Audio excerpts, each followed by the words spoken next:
start by recording the session. So you're going to all you have to accept the recording.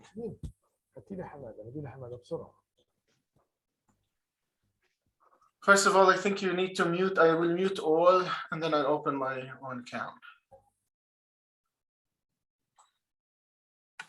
Okay, so let's start.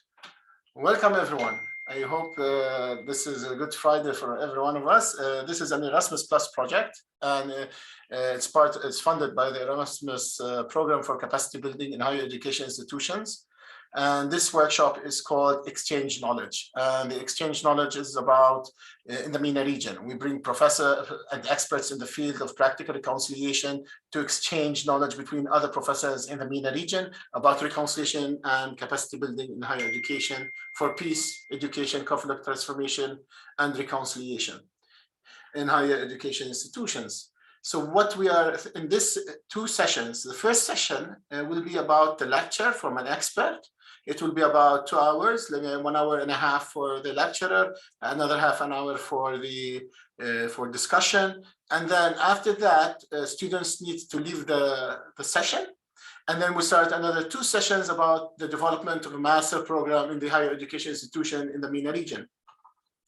So, so this is how the last week, what we did is that University of Istiklal and Professor Dr. Martin Leiner, who's the director of the center, presented the reconciliation and methodologies of reconciliation research.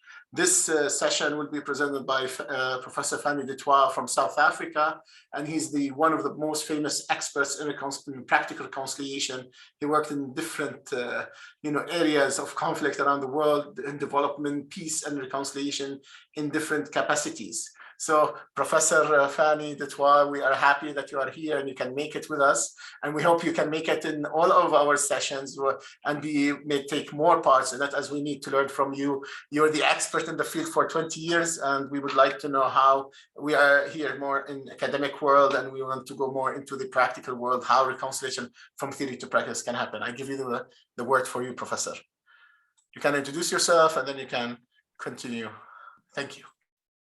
Thank you very much, Dr. Dajani, and colleagues. It's a privilege to be with you.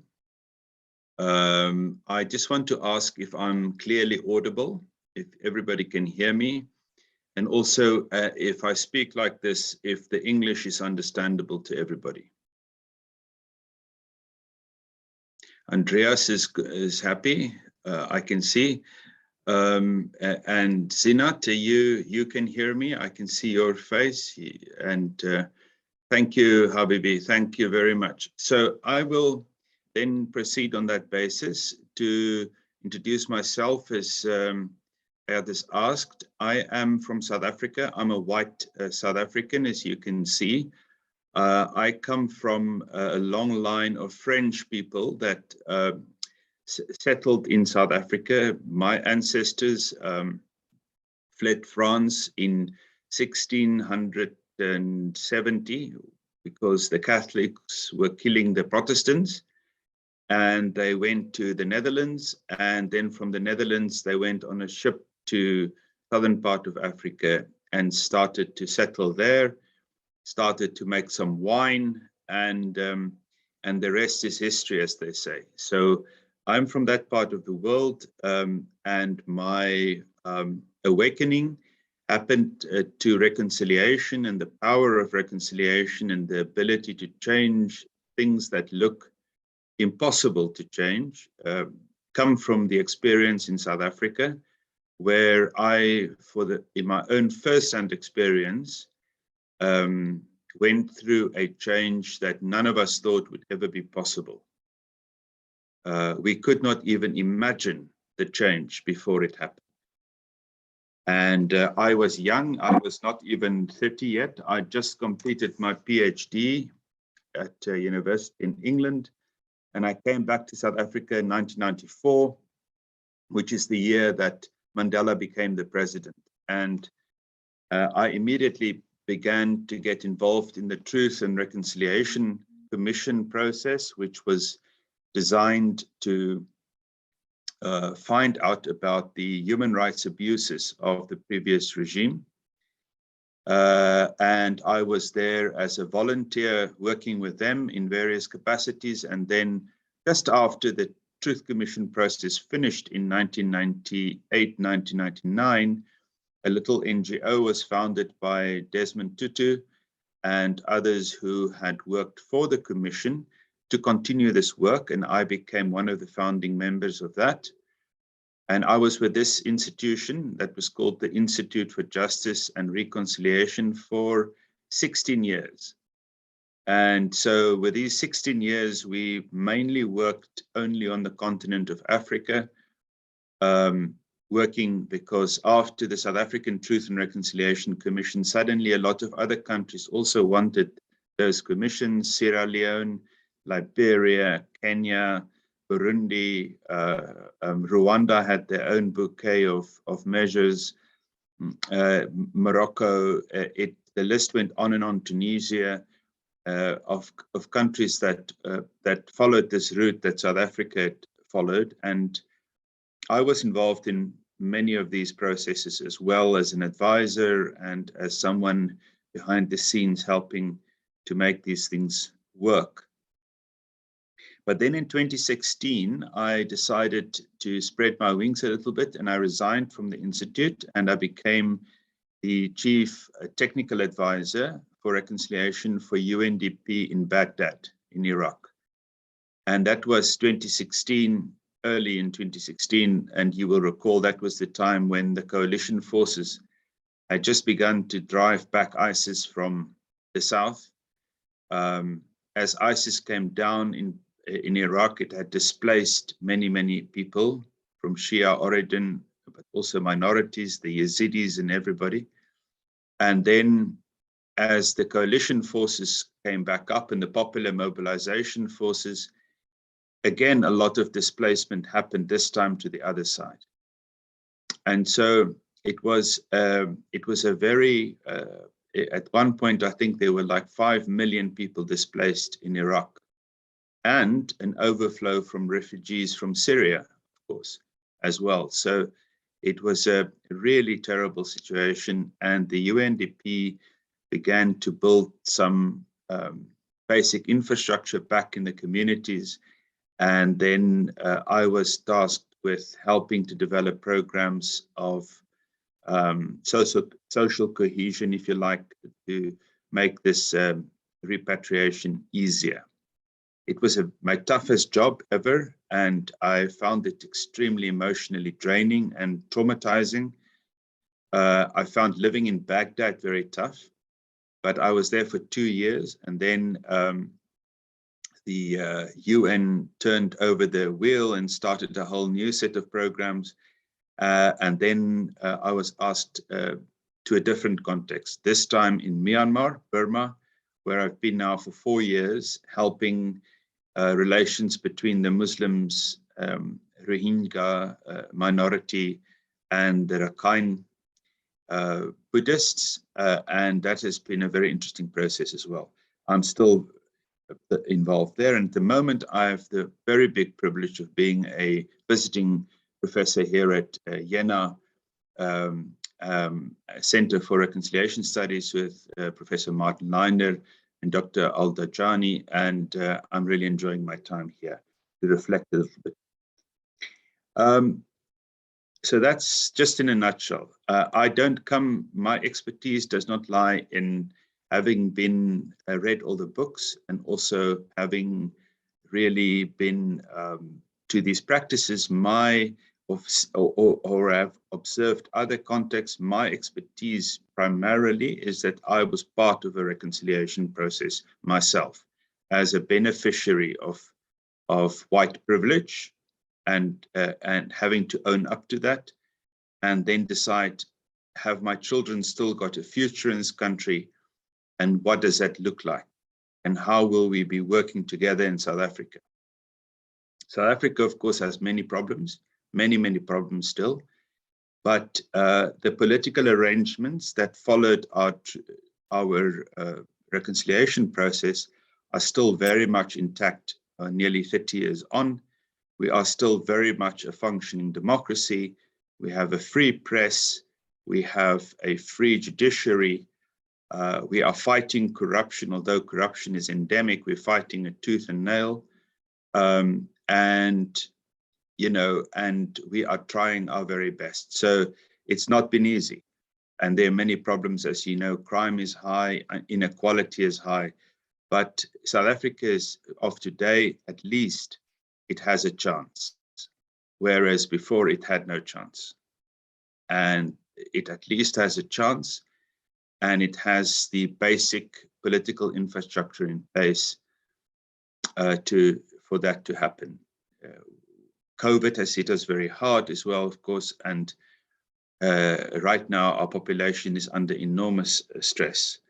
But at the same time, we have given ourselves a fighting chance through reconciliation. So I am a believer that it can work because I've seen it work in South Africa, and I've seen the difference it brought about in South Africa.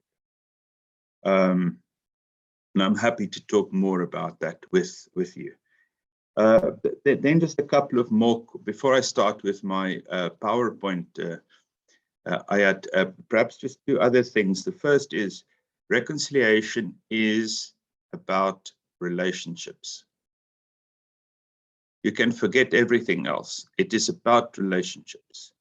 Relationships that have been subjected to trauma and violence, systematic mass violence and political oppression and trauma. And the question is how these relationships can be restored. And these are relationships that are all across society, from personal relationships to community relationships, to institutional relationships, to your relationship as a citizen in your country. It's about relationships. And reconciliation is not a conflict resolution or transformation program, as we debated last week. Reconciliation is not about getting rid of conflict. Reconciliation is about dealing with conflict in a different way, and dealing with it in a way that demands a total reset of political, social, and cultural relations between groups. So it's not about focusing on here we don't get on, there we don't get on, and here we don't get on. Let's solve these conflicts and then we have reconciliation. Reconciliation is about a total reset of cultural, political, and social relationships. It is therefore both very practical, but also very radical. And all of us have to ask ourselves if we're ready for it, to say that we will live in a society where everybody who lives there have equal rights, and where there is freedom of association, freedom of religion, and freedom of access to services, freedom of choice. And this is, that freedom is essential, but so is the fraternity, the love between people, and also the equality. So we come back to the old slogan of the French Revolution, égalité, fraternité, and liberté. I think are three essential components of the kind of society that we will look towards. And I'm not suggesting thereby that I don't think we should think of democracy as a Western concept. It's most unhelpful. Democracy is not Western. Unless you have no value on an inclusive society, and no value for freedom, and no value for equality, then democracy is not a Western concept. It is something that is, it is a fundamental system of governance that I think goes way beyond any cultural setting. Then I would also like to make just another introductory point about reconciliation, which is reconciliation does not come after conflict. It's not a post-conflict endeavor. I think that point was made last week as well. Reconciliation can happen at any moment. So if you think of the Ukraine right now, Ukrainians might say, but I don't feel like reconciling with Putin, and quite rightly so. But there are other avenues that reconciliation can be at work, that can prepare the ground for when political will reappear to live peacefully together. It does not necessarily mean that you walk up to your oppressor and shake his hand. That is naive and can be dangerous. But there's always things that can be done in the name of reconciliation, even when the violence is at its highest. And in fact, in South Africa, when some of the most creative things were being done in terms of reconciliation, spoilers were causing very high levels of violence outside the negotiation chambers. The violence actually went up, not down, during reconciliation. So for me, that is part of it. And then finally, I think, and this is something I've learned from another colleague called Jean-Paul Lederac, is that it's very difficult to describe reconciliation adequately. It's not easy. It's not an easy concept to come to terms with. It's not a simple concept. And words and simple sentences often just don't capture it. So what he does, Jean-Paul Lederac, is he talks about reconciliation in terms of metaphors and images. And I think there is something in that. And so I would like to give you perhaps two metaphors or images, both to do with the ocean, to start with. And the first is that reconciliation is a bit like charting a course over the ocean in a boat. And there's not one right way, but eventually one knows where your destination is. But there can be many ways to that destination, some longer than others. And the stars that you are using to coordinate your boat can be like coordinates for reconciliation. So for example, we can say that to know that we're on the right course, trust is an important coordinate. To know that we're on the right course, inclusion is an important coordinate. To know that we're on the right course, fairness is an important coordinate. And if you found your constellation of coordinates, you can begin to plot your journey there. That's the one image, I think, of reconciliation that I would like to suggest. The other is a bit of a story that I've made up for myself, and I tell it in my book as well. Imagine there's a cruise liner that sinks in the middle of the ocean, and only 3 lifeboats, the Titanic, 3 lifeboats survive. And in these 3 lifeboats, there are 2 people each. So 6 people survive this disaster. But it so happens that in each of these boats, there are 2 enemies together. So we could imagine who those could be. In Burma, it could be Rakhine Buddhist and Rohingya Muslim. You know, in Baghdad, it could be Shia and Sunni. It could be in South Africa, it could be black and white, whoever it is. They're sitting together in the boat and they look at each other and they say, okay, this is interesting. I'm in my lifeboat and I'm with my worst enemy. So the first person jumps up and he says, I would not be in a boat. I cannot be in a boat with you. I'd rather swim for the shore. And he jumps over the side and starts swimming. And of course, you know, like in any drama, you see the shark fin going after him like that. And you know that his swim will not be going very far. That's one model to handle being with your enemy. Second is that somebody says, I would rather just kill my enemy here and now and start a big fight. And may the strongest person win this boat. And there is a big fight. And finally, the person does win and throws his mate over the board, but he himself is also injured. and he's now the single sole rower. And he starts rowing his boat towards the shore. And then the third boat looks at this and says, well, the first guy is not going to make it. The second person will probably not make it either. And then he looks at his enemy and he says, I don't like you. I do not trust you yet, but can you row a boat? Because you and I have a job to do together. We need to get to the shore. And here are our coordinates. Don't like you, don't trust you, but can you row a boat? And so we will start rowing together. And as we row, we may chat. As we row, we may talk. As we row, our trust may start to grow as well. And we will keep talking, because I don't want you to be rowing backwards when I'm rowing forward. That means we're going in a circle. We have to be rowing in the same direction. So I think, if I think back to South Africa, it's very much the way reconciliation started in my country.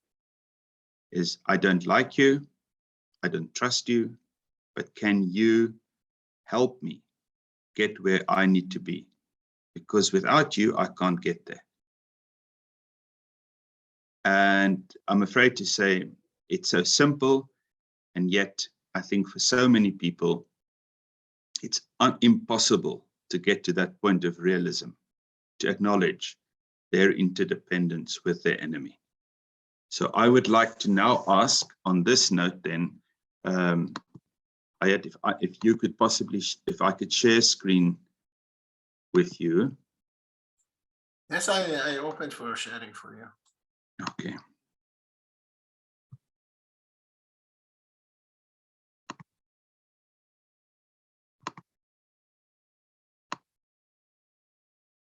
So I hope you can see there. Is the screen clear?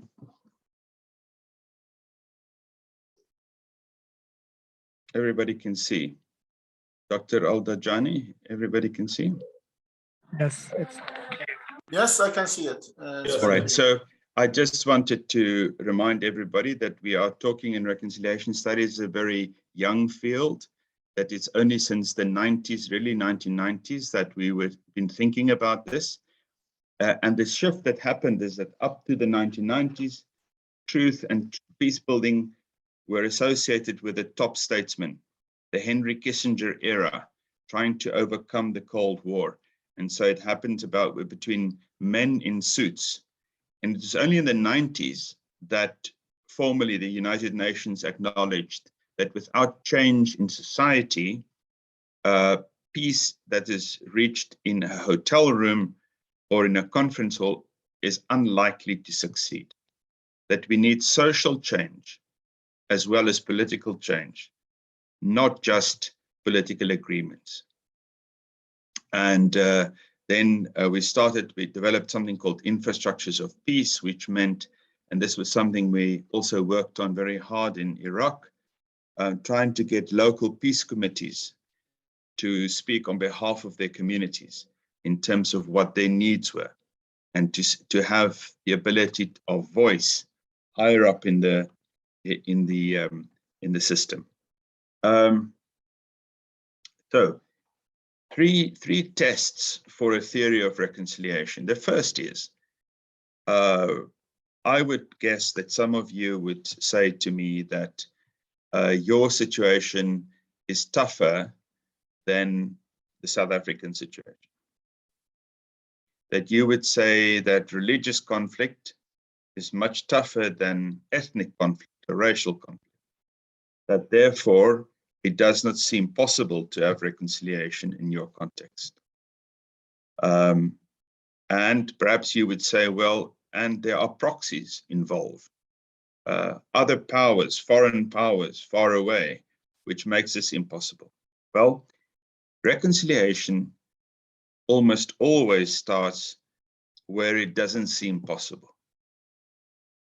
And I can tell you also that in my context, before we had started doing this in 1986, 87, it really seemed impossible. If somebody had said that in less than 10 years we would have a black president and a full-fledged democratic system, people would have laughed out loud in South Africa. The second immensely important question about reconciliation is not only that it needs to make a start where it seems impossible to make a start, but it has to also gain momentum and buy-in and progress in very often violent situations. During our negotiation process, someone in fact drove an armored vehicle through the front doors of our convention center where the negotiations were taking place, parked the vehicle in the convention center, and the delegates, including Nelson Mandela, had to flee for their lives into the safe house. Sometimes it seems that the violence increases when you're actually talking. And despite that, there needs to be progress. There needs to be resilience. It cannot break off just when the first violence flares up again. And then the third very, very tough ask of reconciliation is that it has to address social scars and root causes of the animosities that are often decades, if not centuries, in the making. Now, again, it seems unlikely, but it can and has happened. And so the question is, can we find reconciliation to start where a start doesn't seem possible, to gain buy-in and progress whilst there is ongoing violence, and at the same time, eventually address the root causes of the conflict?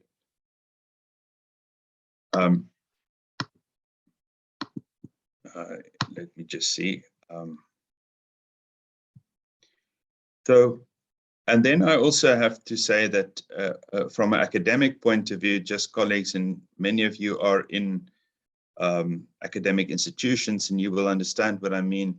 There's a lot of confusion about this word reconciliation, and that has got to do with all the different kinds of things we associate with reconciliation typically. This is secret talks about talks between leaders, as I mentioned earlier, infrastructures of peace, constitutional negotiations, institutional reform, demobilization of armed groups, transfer of power, TRCs, and other redress measures, social inclusion, anti-discrimination, equality processes, including education, redress, and educational curriculums that are inclusive. A whole bouquet of very different things are associated with reconciliation. And so what we need is some sort of central metaphor or idea to bind all of that together. So I'm saying we're asking a huge amount from one word. And at the moment, there are three very dominant ways of trying to understand reconciliation. And I'm going to go through that very quickly, but just to give you an idea of the background.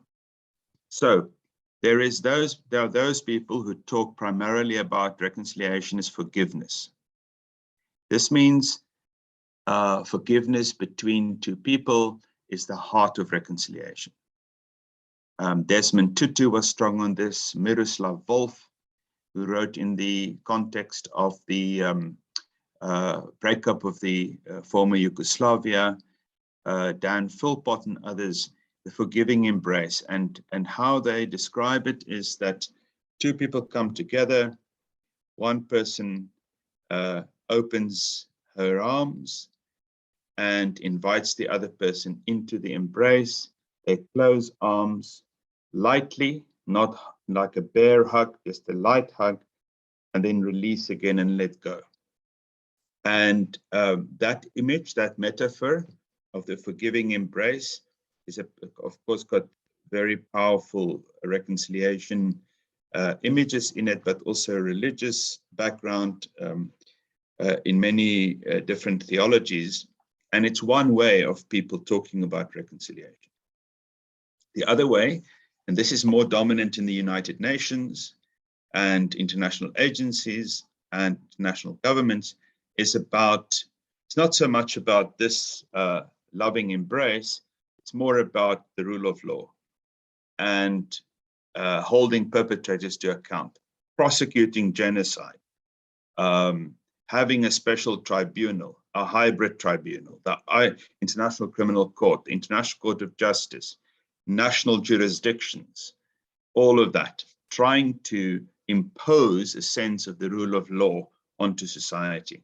For these groups, reconciliation is not so much about personal hugging and forgiving and making up. It's much more about the institutions that stand for an idea, and the idea is the rule of law, that those who make the rules play by the rules. Now, this idea that those who make the rules also play by the rules, that sits at the heart of liberal democracy, is at the moment, of course, excuse me, in a bit of trouble, and I'll come back to that in a minute. And then there's a third group of people that say, and this is more to do with, comes out of Holocaust studies, and Hannah Arendt and so on, that they call themselves agonists, which says we don't need to agree to reconcile. In fact, this idea of hugging or the idea of committing to a liberal democracy asks us to agree to too much. All we need to do is to swap our violent exchange for debate, and that we engage each other in an ongoing way in debate, public debate on what the road forward may look like.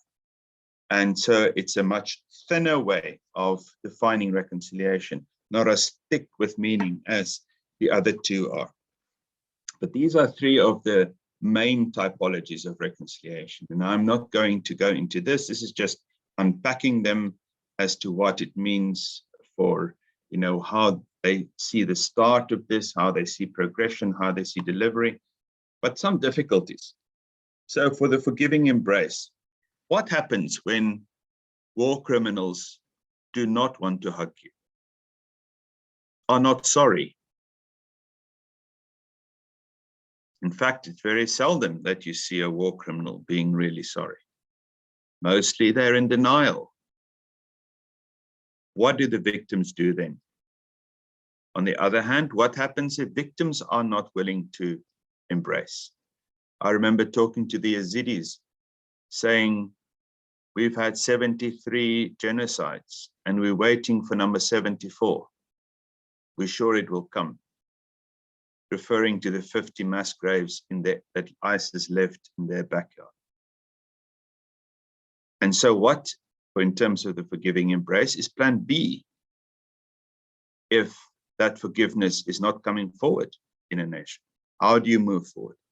So this is a difficulty with a forgiving embrace. It's a beautiful model, but is it realistic to expect? In terms of liberal peace, what happens in situations where different other political models are at play and where liberalism is not likely to be adopted?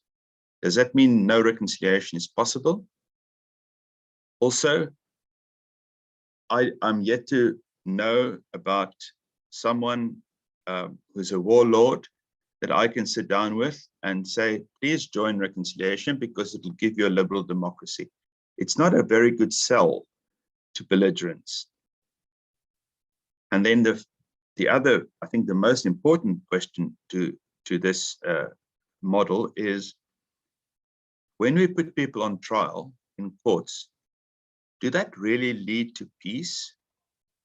How? What is the link between a court case and reconciliation in a society?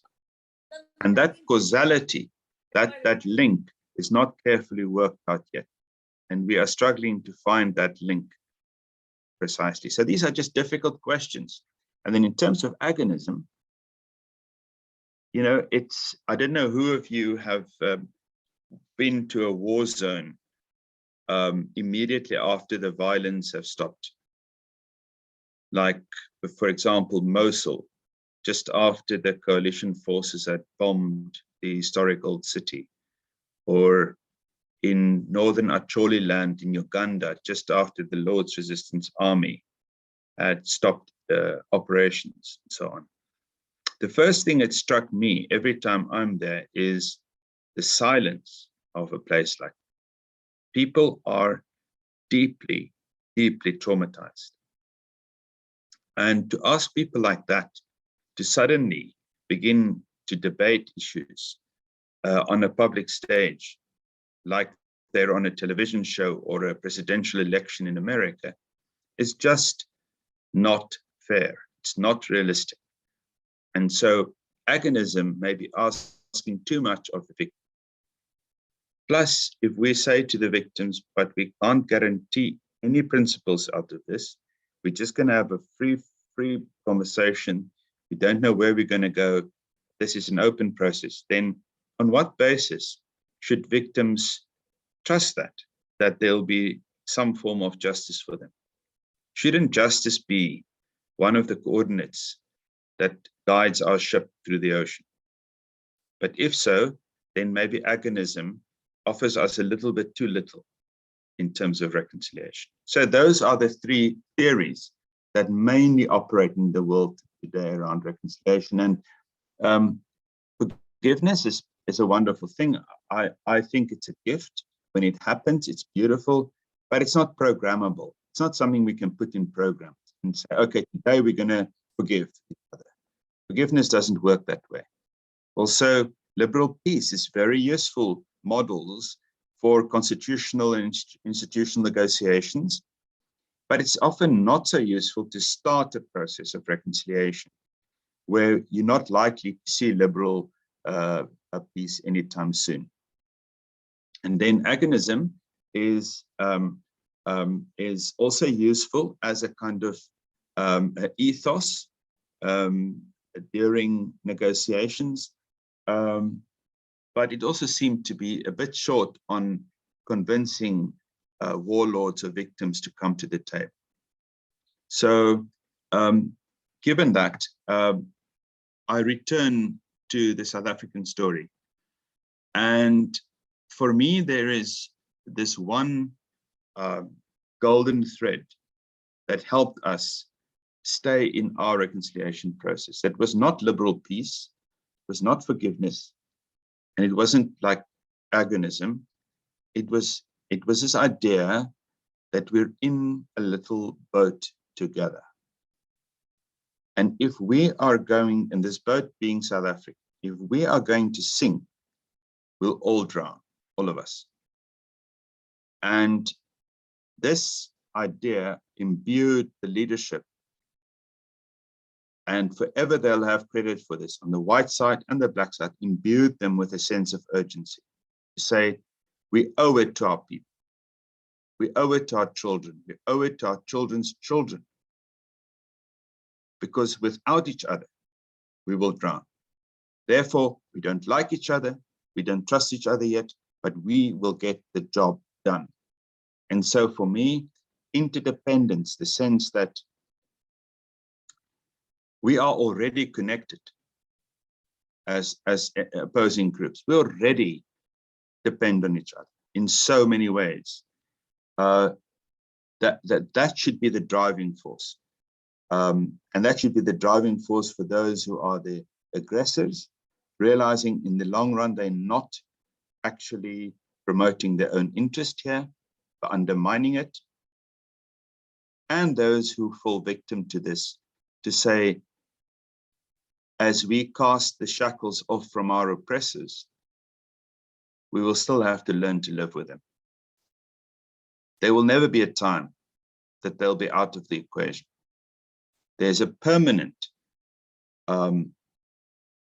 interdependence in the two groups. And that means a sort of realism that gives one a framework that is at once very practical, but also quite radical in the longer term, because it shows that we need to now begin to develop relationships that are equal and free and fair. And that is a radical task.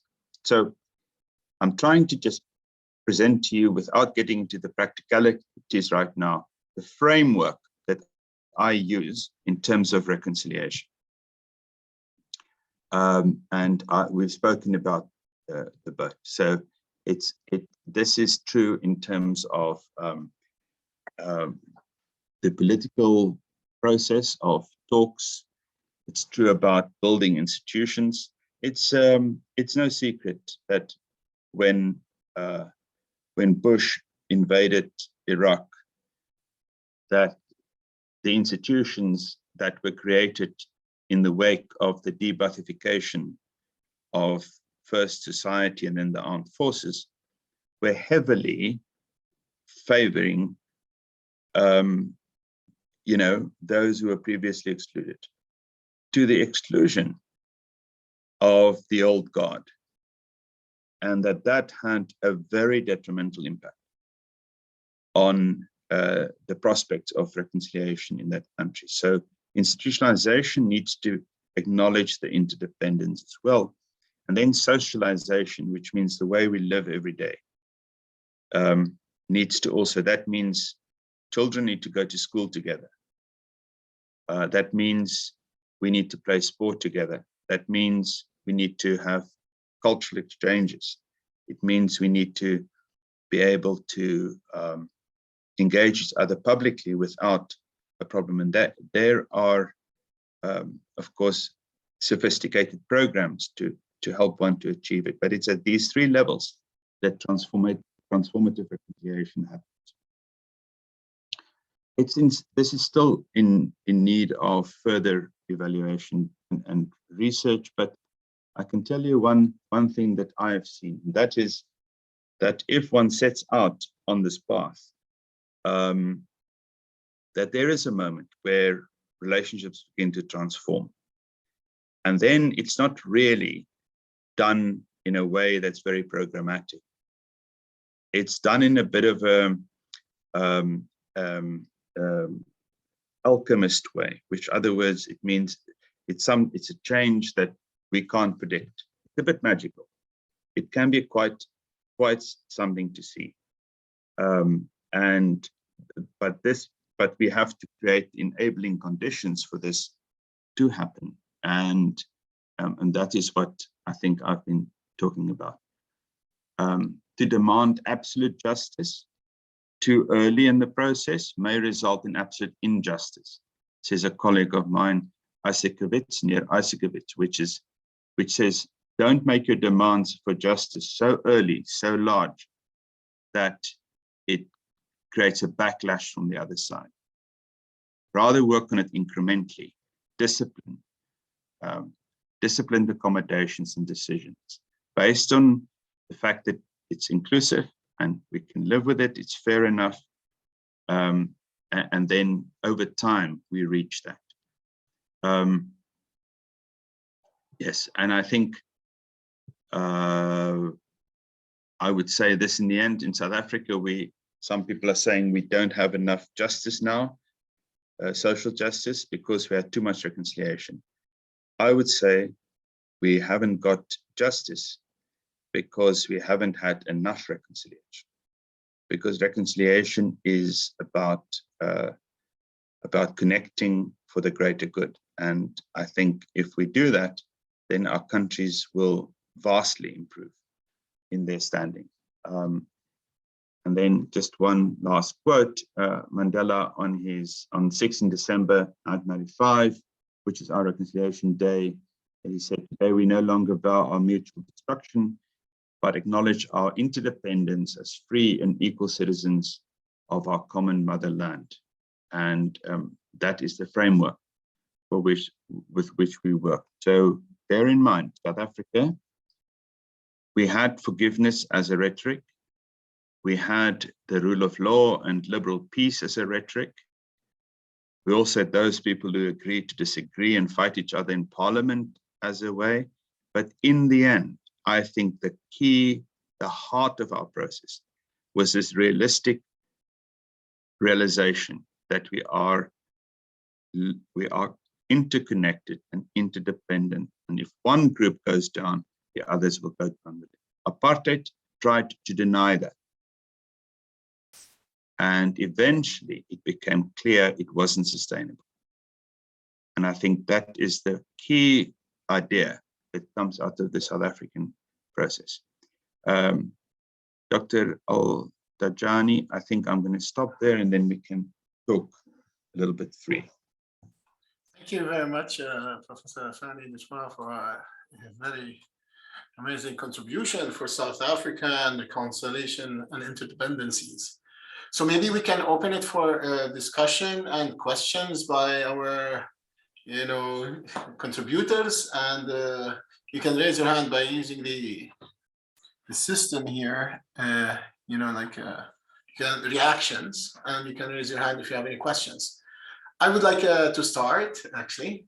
I was interested when a lot of people, when you talk about reconciliation, they say, yeah, but I need justice first. And this was your last remark where you said you need more justice, but you need more reconciliation to have more justice. So maybe Professor Fanie can elaborate.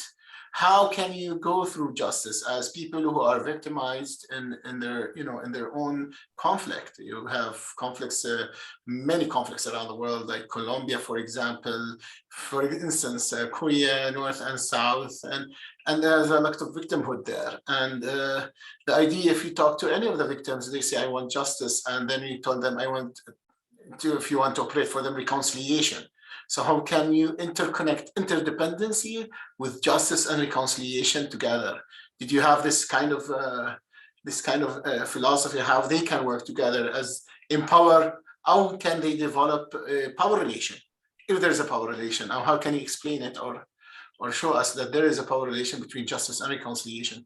Whether, let's say, I want justice before I want reconciliation. So this is many victimhoods, they say it. So how can you respond to that? Yes, let me just go to one piece here that I want to just pull up. Thank you for that question. It's a very difficult question, and I trust you to ask that question because it cuts to the heart of what we are talking about. And for me, it's very important to say up front that reconciliation, if it does not deliver justice or some form of justice for victims, then it's failed. Reconciliation that has not delivered justice has failed. But by the same token, reconciliation may fail if the victims demand perfect justice right from the start, because then there will not even be a start to it in some cases. So this delicate, very delicate balance need to be struck between justice and reconciliation with their opposing goals.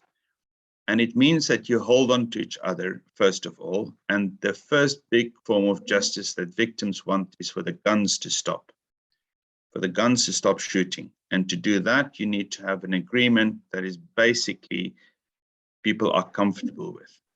And then from there, once that agreement is in place, there needs to be a lot of work put into what a future society should look like.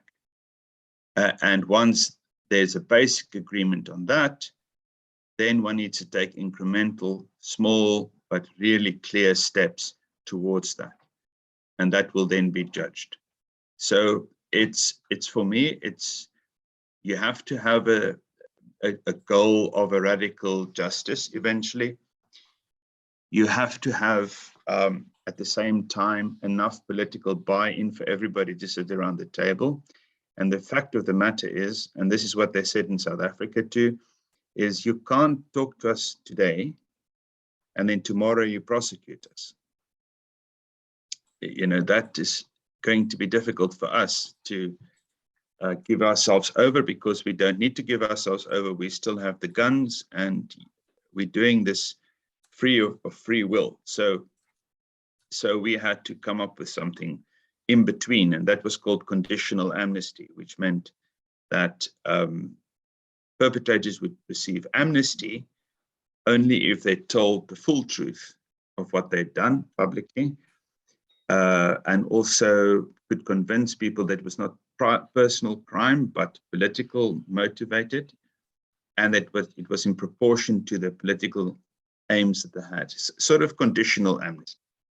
And that was a very painful compromise we had to make, because of course you want to see these guys in jail, but the fact of the matter is they wouldn't have given over their guns. They wouldn't have started talking if there wasn't a guarantee given up front that it will not get to that. At the same time, we had to get to a point where there was justice. And so what that meant is eventually we did come up with a human rights Bill of Human Rights and an independent judiciary where now anybody can have access to justice on an equal basis. And that's an outcome worth having.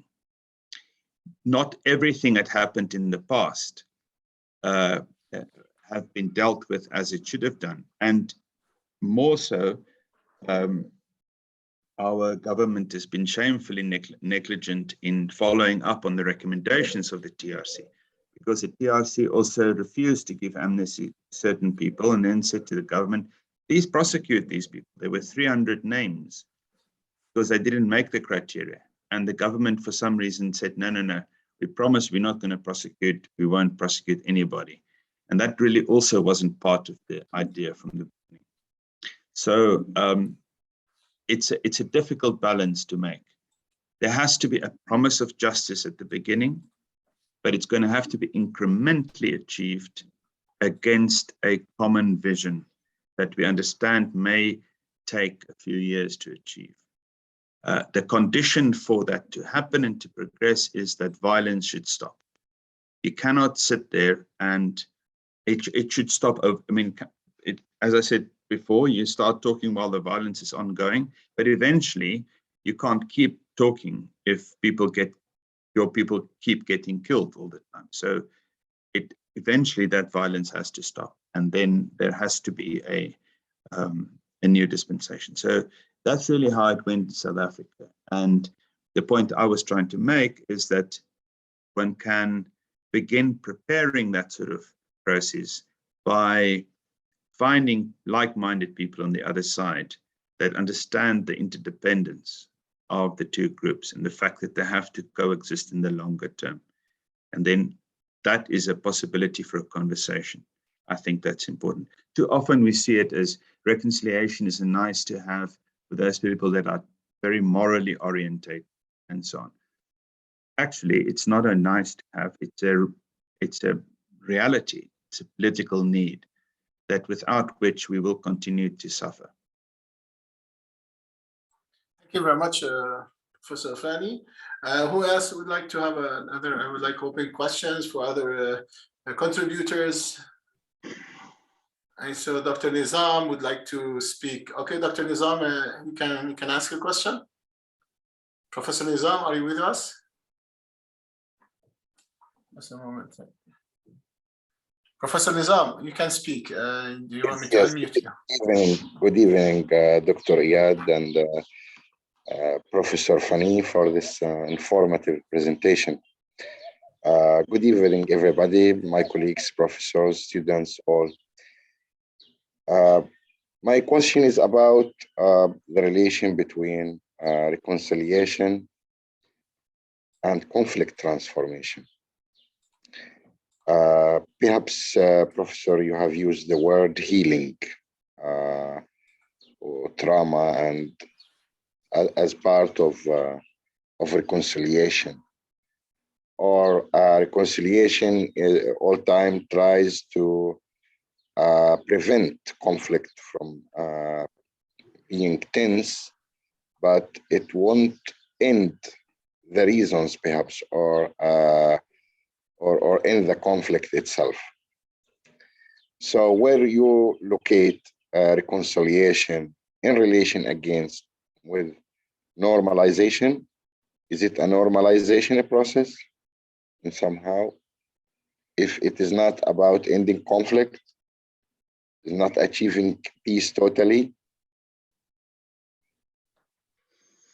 Yeah, thank you for that.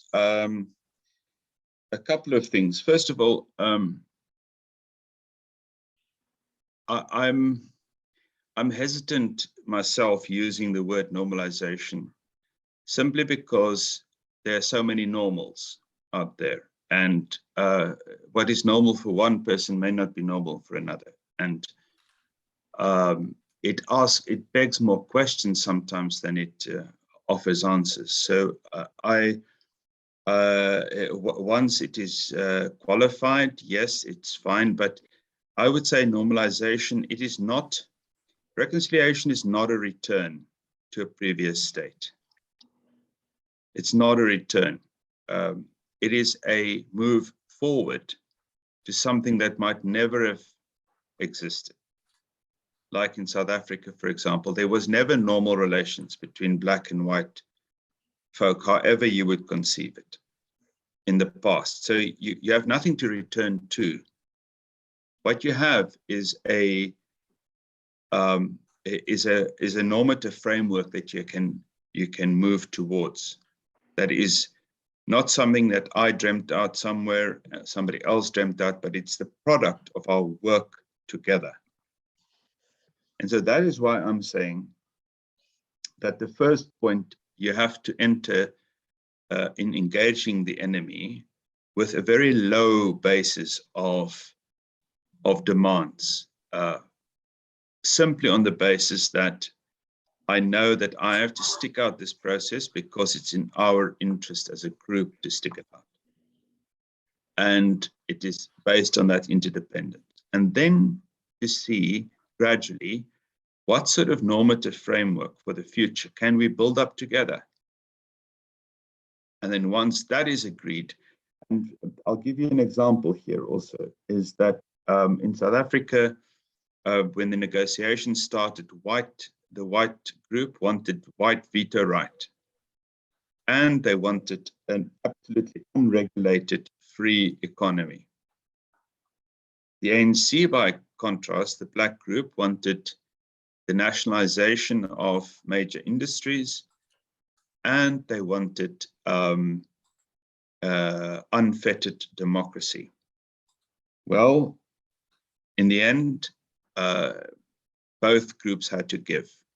The ANC did not get the nationalization of key industries. They remained independent, but they did get unfettered democracy, whereas the white group got the economic freedom they wanted. They lost political veto power. And so this was a compromise that was made in our country, which gave us a moral framework to work with, or a normative framework to go towards. In terms of what that means for conflict transformation, so I said earlier, reconciliation is about the reset of relationships, total reset of relationships.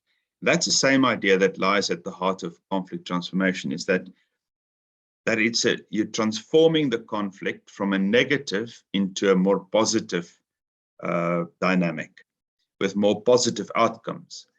And I think reconciliation is that process where enough trust is built, where enough fairness is eventually gained in the relationship, where enough healing happens in that relationship for conflict to become transformed, so that the issues that we are fighting each other about can be handled far more productively.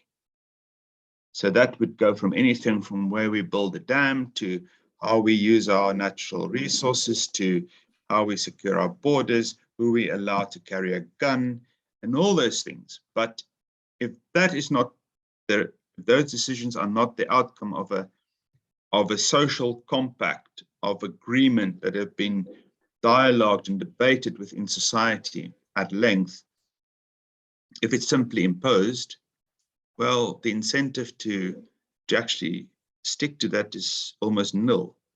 And so the rule of law remains very fragile. So that's how I see conflict resolution.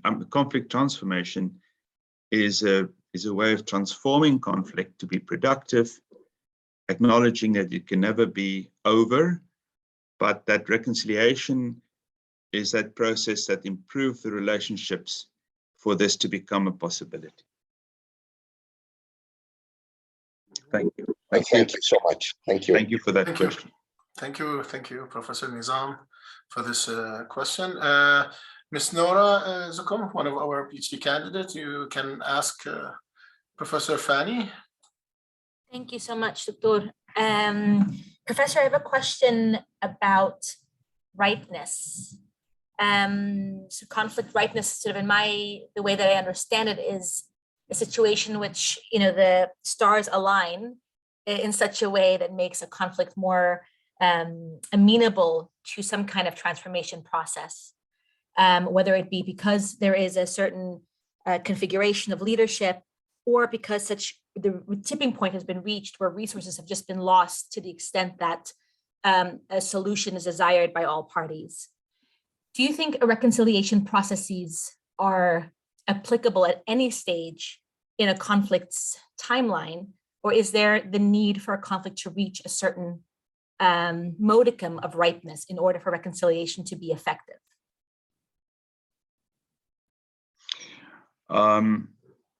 Thank you for that.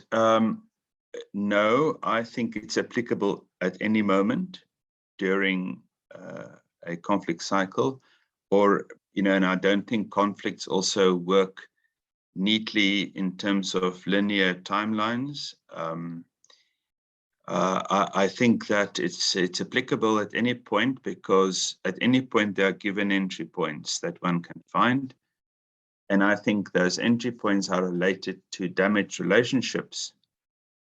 Relationships have been damaged by past violence, whether that is structural violence or direct violence or cultural violence.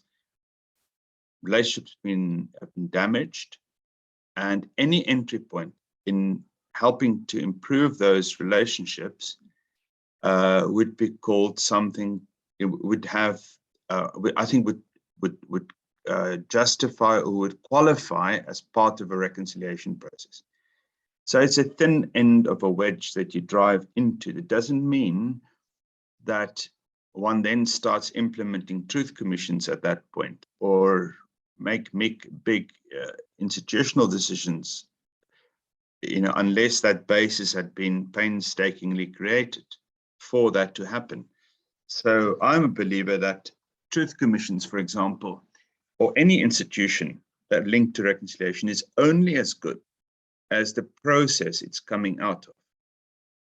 And so the idea that you can have a truth commission and suddenly it solves your problems, it doesn't work that way. So I would say, yes, you're right that there are tipping points, and those golden moments that are so often lost, should be utilized fully by leadership. But so often these leaders are not working together when that happens. And it does take a little bit of time for leaderships across the conflict line to align their efforts. And so when South Africa's golden moment happened, I would argue around about 89, 90, when the Berlin Wall came down, South Africa was also the outpost of the Cold War, and we had Russians and Americans supporting either side of our conflict. And so when the Berlin Wall came down, both sides lost a lot of support. Both the ANC and the National Party lost a lot of support because the Americans withdrew. They no longer saw the need to fight there, and nor did the Russians. So that meant that there was a golden moment. But prior to that, there had been relationship that had been built, and people had been meeting. The security agencies have been meeting. Nelson Mandela had met the then President Botha, and even in Mandela's, when he was ill in hospital, he was visited by several apartheid people that were operating totally confidentially. And then once he got out of prison, then of course, a new dynamic started of him having to build this profile, this public profile. And de Klerk, who was then still president, the white president, he wanted his own peace process that he was going to preside over as the president of the country. And Mandela wanted his peace process that he was going to preside over. And it took a while for civil society, that is business people and so on, and also the unions and the religious leaders, to bang these people's heads together and get them around one table. And that took at least 18 months after Mandela was released. So to be able to take that opportunity that history presents, you need relationships. And this is the thing about reconciliation that it puts on the table. You need to be able to build trust sufficiently that come the moment, you don't have one man to lead you, you have people credibly from all sides to come together and work together sustainably to solve the problems. And we, at that point, when that happened, we had no confidence whatsoever in dealing with the past, because it was too immediate, it was too visceral, it was too sore, and our country was too unstable. So we postponed that. We postponed it for a good 5-6 years until we had a constitution, until we had peaceful transfer of power, until we had a free and fair election that everybody accepted as such. Then we said, okay, now we have a parliament that's democratically elected. Let the parliament determine what that would look like. And so there was a public debate with civil society in there doing that. But that would not have been possible. None of that would have been possible without building some relationships prior. Now, these relationships also, let me just put this also out there, that, for example, a relationship between Mandela and de Klerk were not a great relationship. They never became friends or so. Mandela never felt compelled to say to de Klerk, I forgive you, because de Klerk never said compelled to say, I'm sorry. So de Klerk didn't see what he much did wrong. And so Mandela, and they even didn't quite like each other and stood apart when they received the Nobel Peace Prize together. They were not on best speaking terms. So we mustn't idealize this relationship. But what did they do? They got the job. They got the job done. And de Klerk brought the white community with him. He got a mandate in a referendum for white people. And Mandela brought the black community with him. And they got the job done. So they had sufficient trust to get the job done. And I think that is what I'm talking about when I say building relations. And that's also why I say forgiveness is not a good metaphor for this reconciliation business, because sometimes it's not about forgiveness. It's just about accepting you in the same boat. And you've got to get from here to there together. Thank you. Thanks, Professor. Thank you so much. And I would like also Mr. Nidal Fukaha. He's a media expert in reconciliation from Palestine, Ramallah. And I'll give you the question, Mr. Nidal. We're happy that you are here. Yeah, thank you so much. I'm really excited to be with you today, Dr. Fanie. Very fruitful, meaningful, and rich presentation, actually. And I would like to take it from where you concluded on the two main approaches of reconciliation, which you presented, the forgiveness and the rule of law. And on this regard, I would like to ask whether really one of those approaches by itself can lead to a sustainable reconciliation process. Can we adopt only on forgiveness or only on the rule of law, and whether any of them can really lead to a sustainable reconciliation process? On another note, actually, I want just also to ask whether there is really any precedent in the world on any successful reconciliation process which took place pre the peace agreement. based on your experience, if there is such a successful process. And thank you. Thank you very much. First of all, I think that it's important again to say that these three models that I highlighted are three models that are working out there, sometimes in parallel ways and sometimes in mutually contradictory ways in the same peace processes all over the world. So it's not as if one can pick and choose one or the other. They all three are present anywhere, everywhere, in any case. So what I suggested is neither of those three, none of those have what I think was at the heart of the South African process, which was this realism to say we are dependent on each other to realize our hopes. That's not quite what forgiveness is about. That is not quite what liberal peace is about, and it's also not quite what agonism is about. This idea that we're going to either swim together or sink together, and row together, or our boat will go down. So I think that was what was at the heart of the South African process. I'm not suggesting thereby that should be the same for anybody.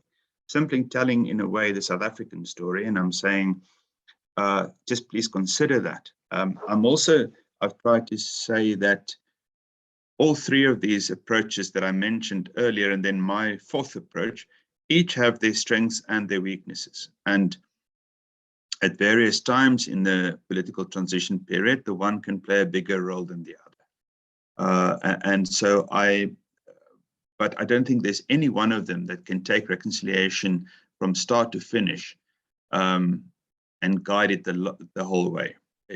Reconciliation is too complex. The restoration of relationships is too complex a process to do that. And then in terms of successful processes, it depends what one means by success. So I think there's a lot of unrealistic expectations based on reconciliation. We think it's going to deliver the perfect society, and we're very disappointed when it doesn't do that.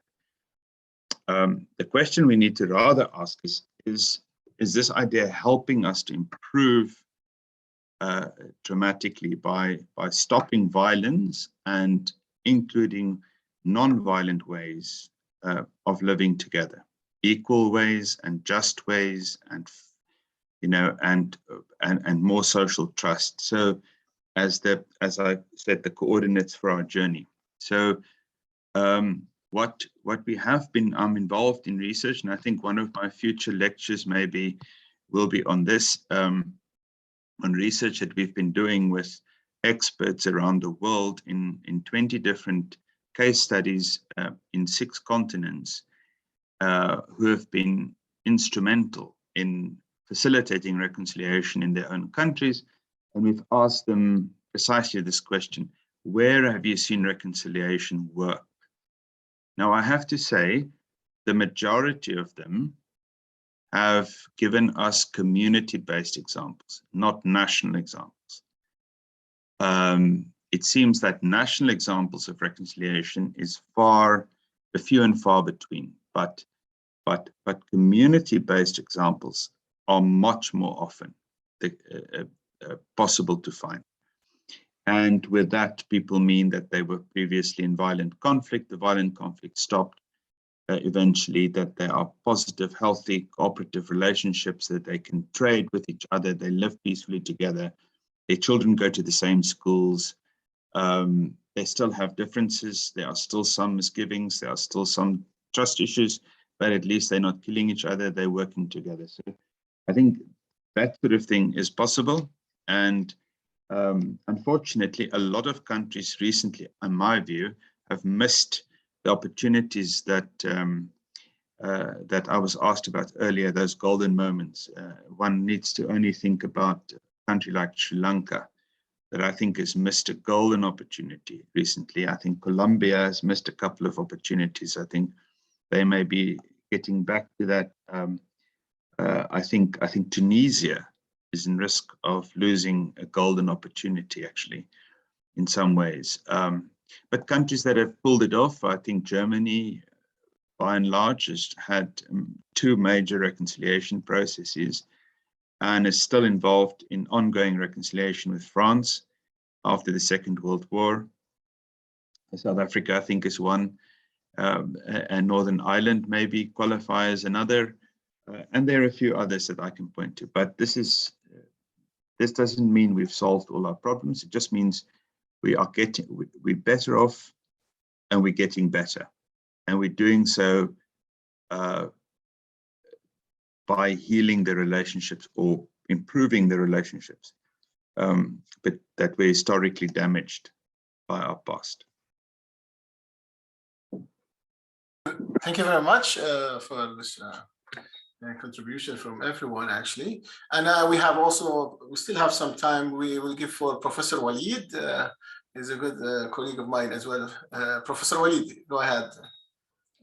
Thank you, Professor Iyad. I'd like to thank you for organizing this lecture.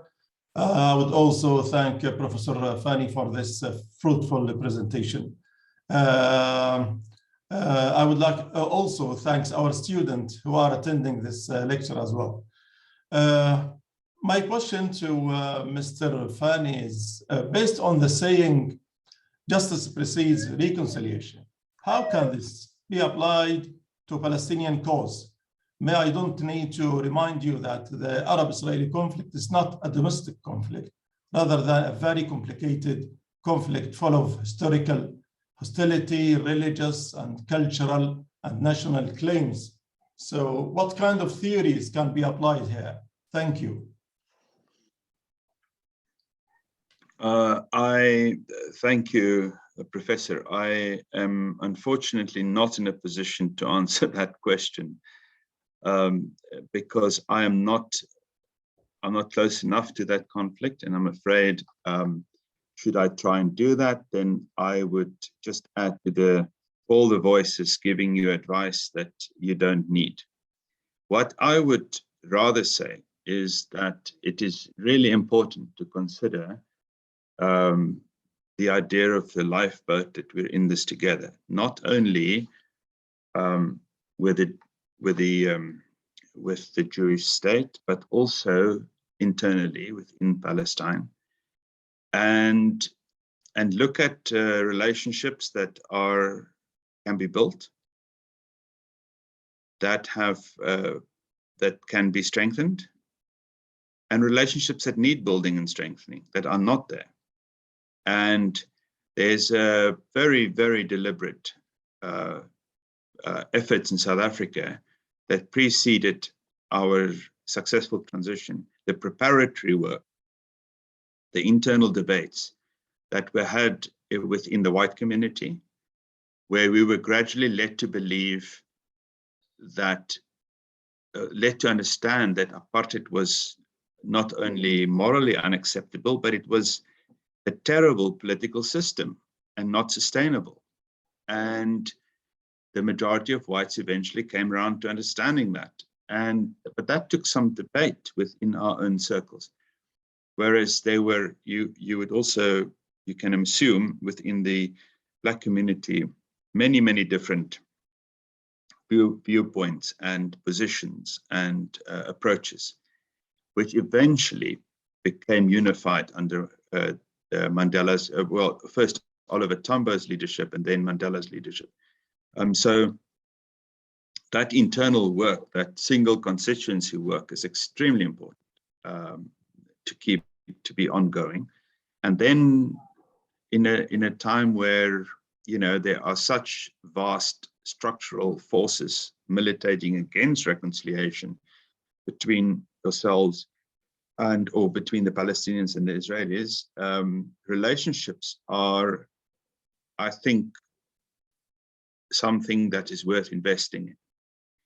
And those relationships need to be built painstakingly and deliberately over many years. And I'm not talking about relationships with your local butcher or baker, although they are nice. I'm talking about strategic relationships that can eventually become a leverage for change. accepting that in a future world where there will be less apartheid and more justice in that part of the world, that there will still be Jews and still be Arab people needing to learn to live together peacefully. And perhaps it'll be much easier than anybody thought when the external forces that divide you withdraw. But until such time, one can view this as impossible and therefore not even worth attempting. I don't think that's the right approach. I think there is stuff one can do, and it should really be about internal work in your groups and also about finding strategic relationships that can be built and where there can be conversations. And I think this is probably already happening. Thank you. Thank you. Thank you very much. I also have a question, but I will give as well for Professor Abdel Anazi, who asked a question on the chat, actually. What is the difference between the experience of reconciliation in South Africa, Iraq, and Myanmar? And what are the similarities in these experiences? I mean, similar and different challenges. What is the role of reconciliation in political transition process? Gosh, that's a whole new lecture, I think, that question. That's a very comprehensive question. Yeah. Let me just look. I mean, I can just maybe, people would, I can just maybe give you a couple of similarities and differences. In South Africa, the process was very much, it was bottom. There were a lot of grassroots work that were being prepared, as I said before. But eventually, when the crunch came to it and that historical moment arrived, it was the leadership that took charge. It was a top-down process. In Iraq, and the basis of our agreement was our constitution, which took South Africans without any external mediation. It was only South Africans that negotiated this constitution over a period of 5 years, or 6 if you take the post-election period into account, 6.5 years. And we did not have mediation from the outside. So we were very much in charge of it ourselves. And therefore, this constitution now, we are 2022, it's nearly 30 years later. This constitution has got really big credibility, really big credibility. It's still by far the majority of South Africans accept this constitution. There are those who are calling for some changes to make land reform without compensation easier and so on. But if you look at it carefully, really, there's no need to even change the constitution for that. So this constitution has been an unbelievable framework for us. The Iraqi constitution, by contrast, was not even drawn up in Iraq and was done in 3 months behind closed doors. Now, how do you expect people to have the same respect for that document than South Africans have for their constitution?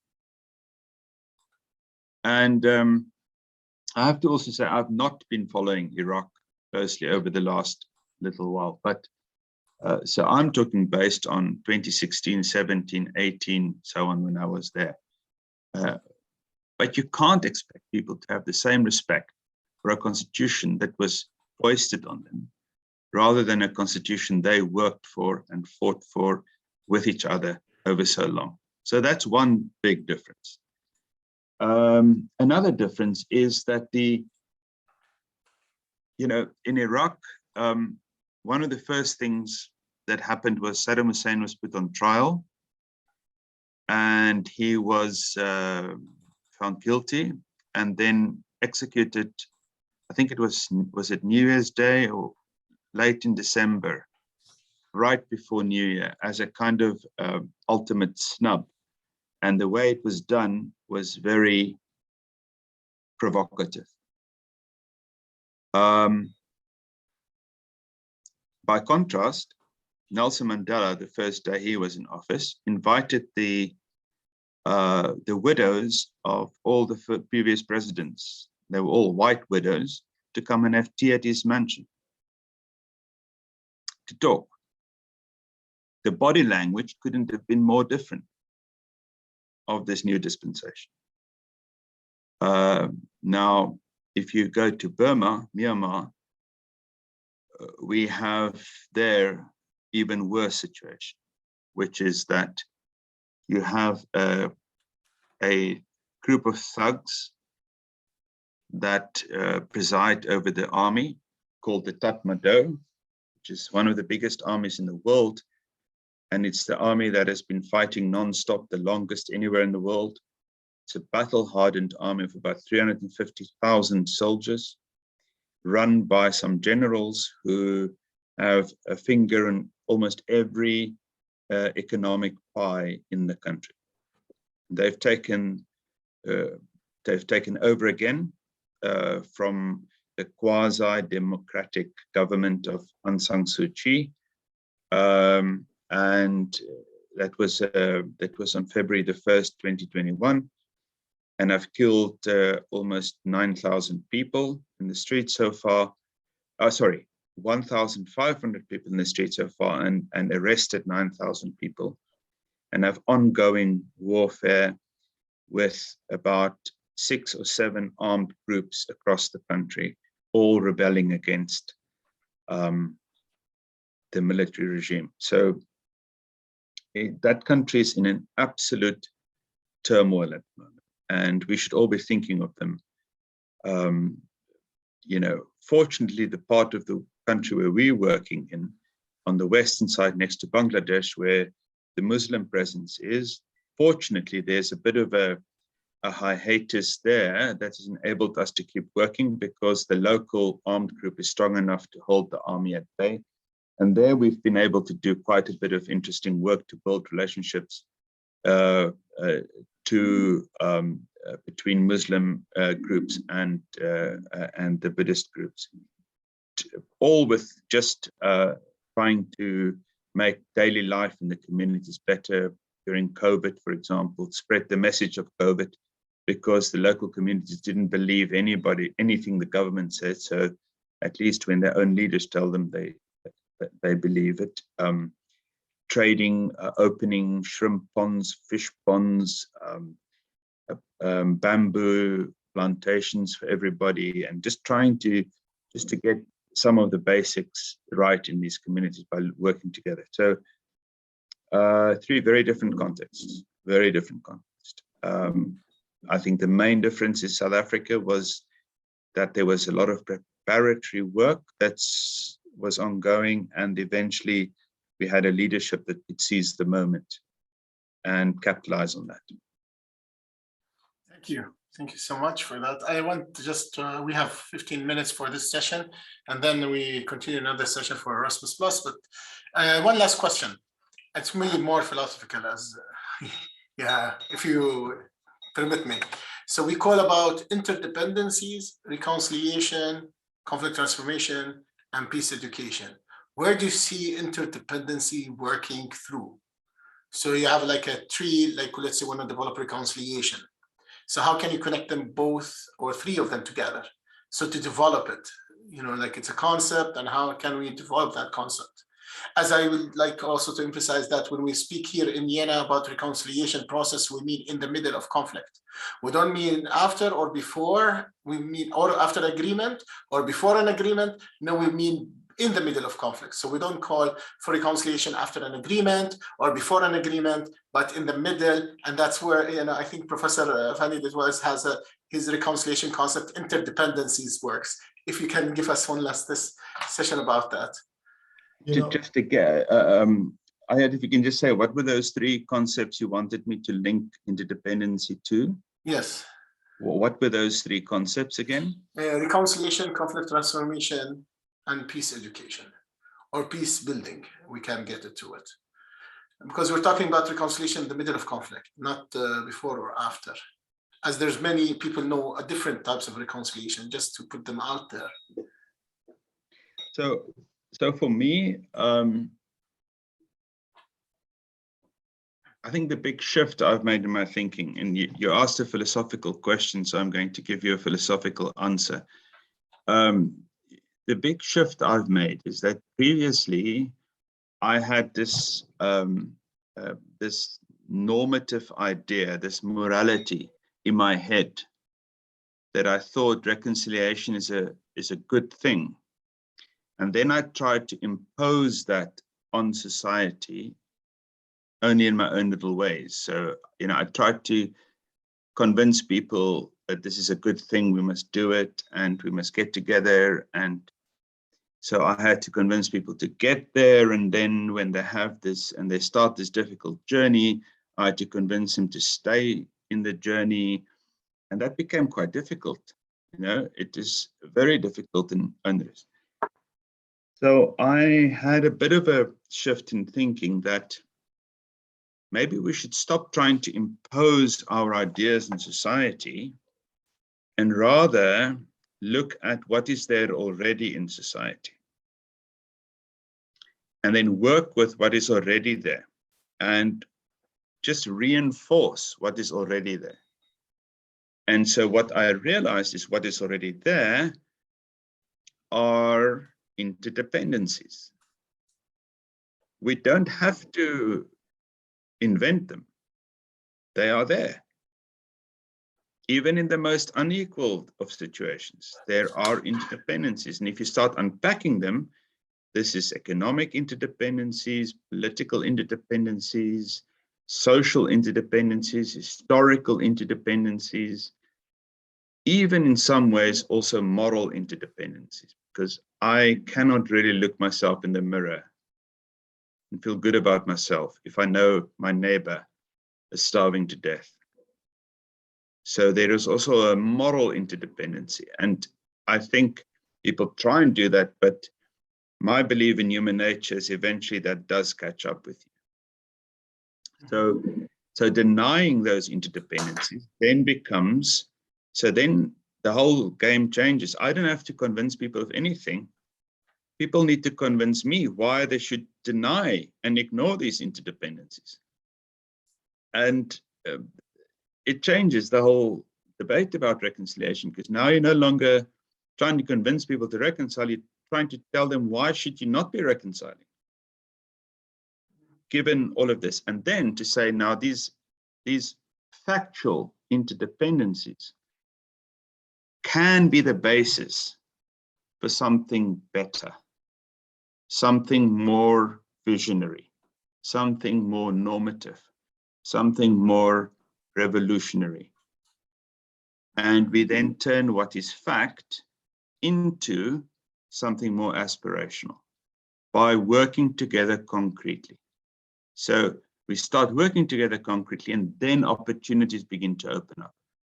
So I spoke at one, I was very privileged to speak to one of our former presidents in South Africa, Kgalema Motlanthe.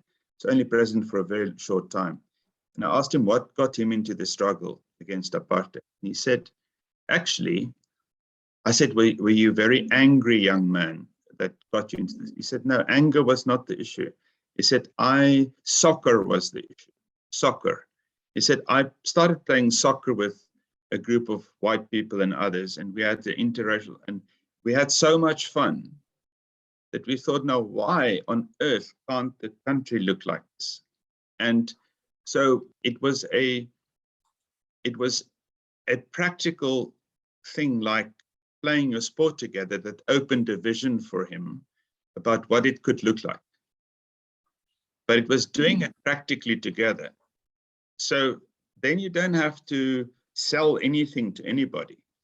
You don't have to impose your moral frameworks on society. You simply build on what is already there. And so I think that is the heart of what I'm trying to say with interdependence. Thank you so much. We have like 8 minutes, but maybe we can take from Professor Mkhemer, because he raised his hand, if you will. Yeah, Professor Mkhemer, you can go ahead to be the last question, and then we can close up this session. Okay, thank you, Dr. Iyad. I want to thank and salute Professor Fanie for a very informative and very enthusiastic discussion with regard to interdependence and reconciliation. Now, I have two questions. Now, I have to very much say that I'm a student of reconciliation. I'm trying to learn about reconciliation. This is not my expertise, or it's not my specialty, and I'm joining this group as a partner university from Al-Azhar University in Gaza to learn more about reconciliation. And from the basic information that I have gathered and from the lectures that I have attended, you reach the conclusion that reconciliation is a process. A process means it's going to take a long time. Now, based on your experience as a South African scholar, do we know exactly how much time? I mean, are we talking about a few years, many years for the process of reconciliation to reach its goal and implement reconciliation in a society? And because I am, as a Palestinian, we do suffer from internal conflicts between the Palestinians.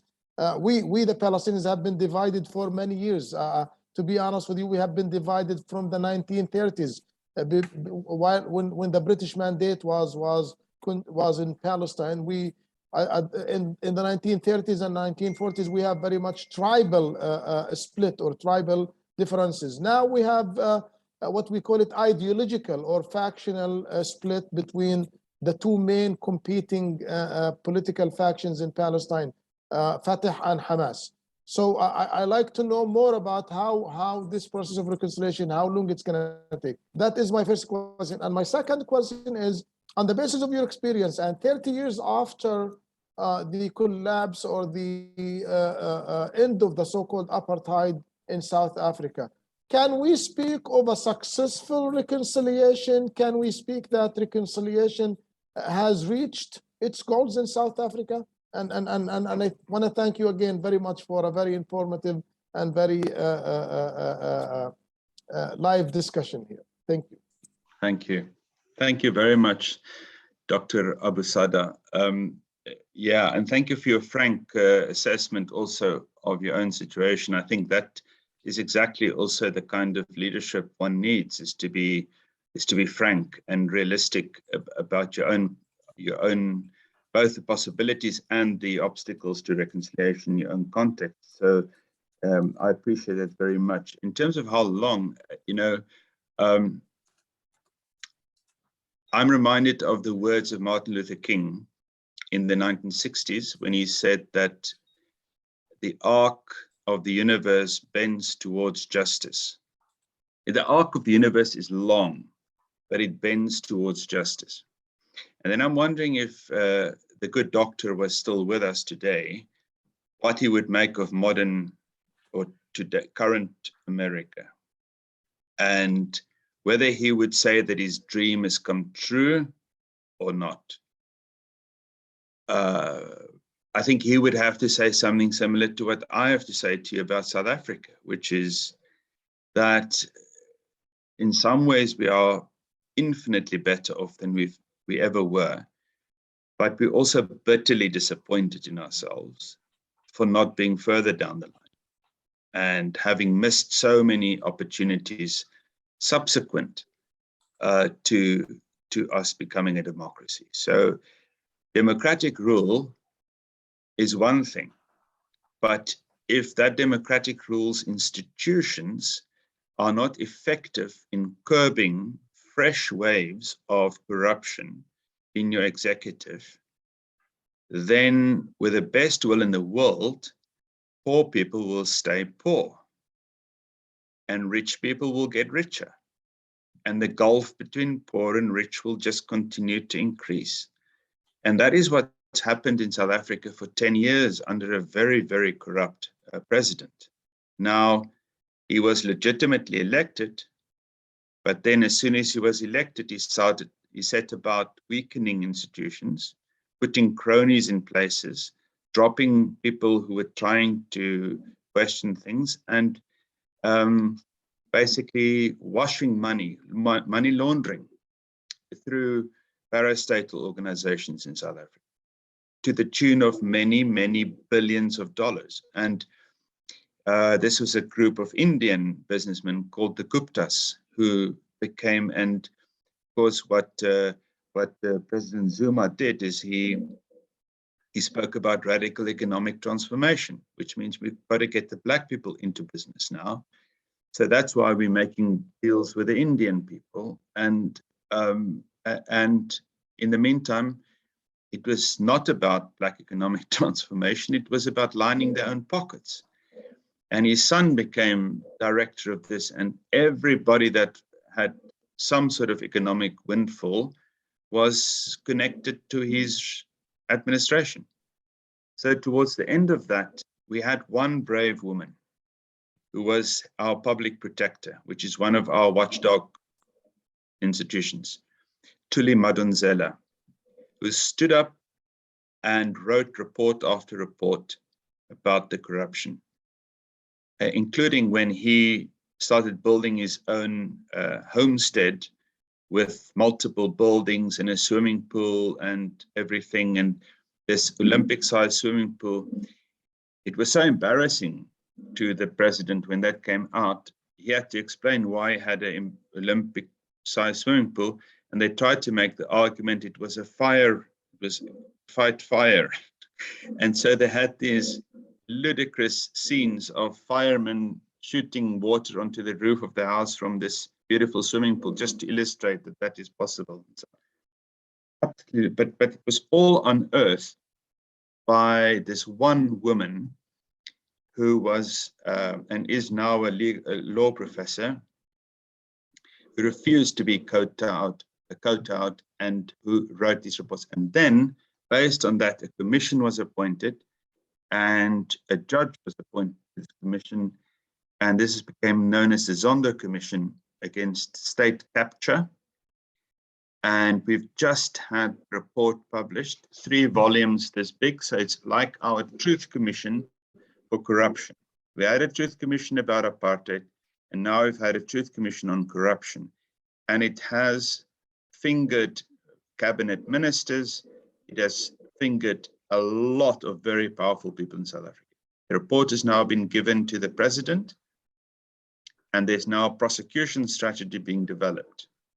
How this, and in fact, the former President Zuma has already been in court and already been in jail, actually, because he refused to go to court. So that was disrespect of the courts, and so he ended up on an 18-month sentence in prison, actually. And he's 80, so I can see the rest of his days being tied up in court cases.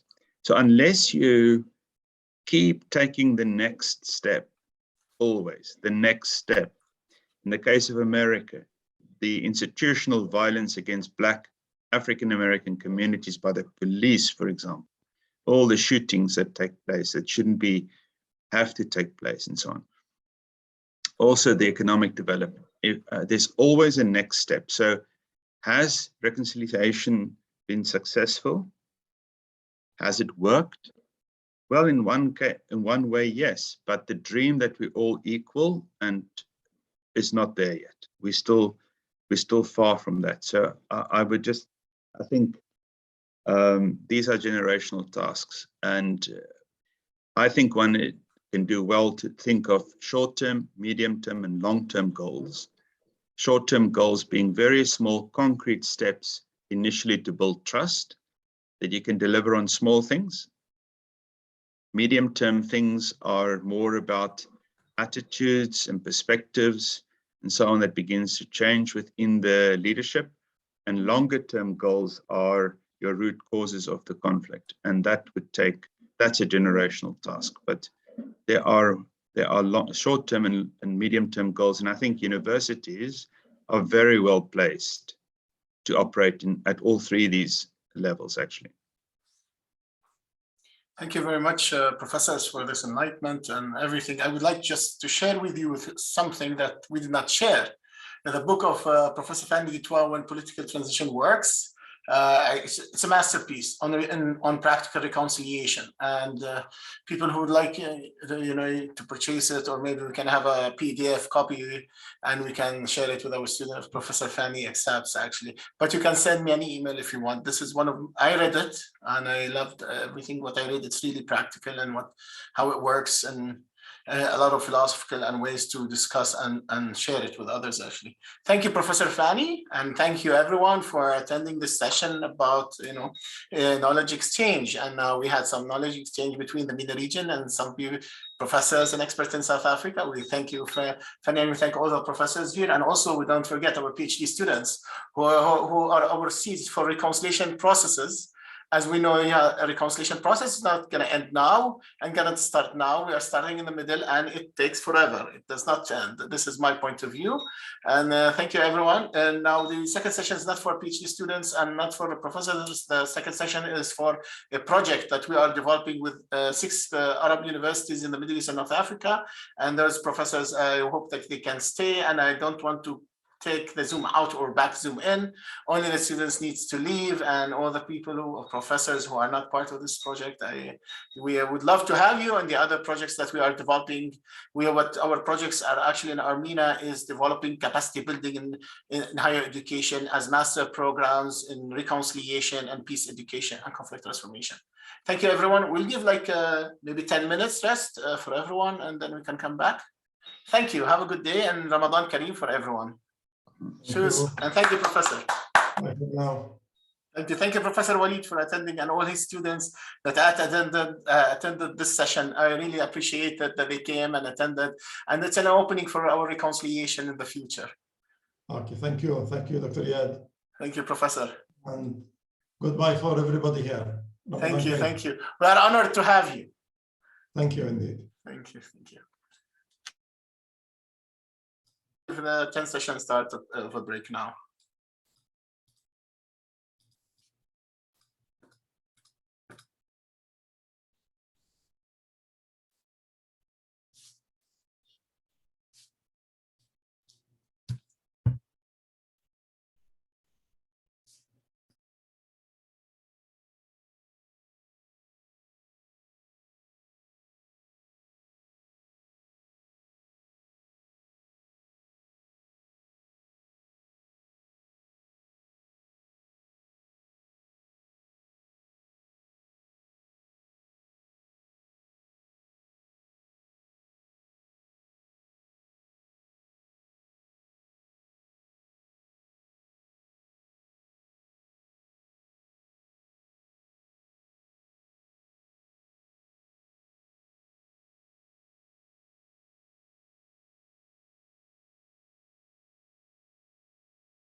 as well.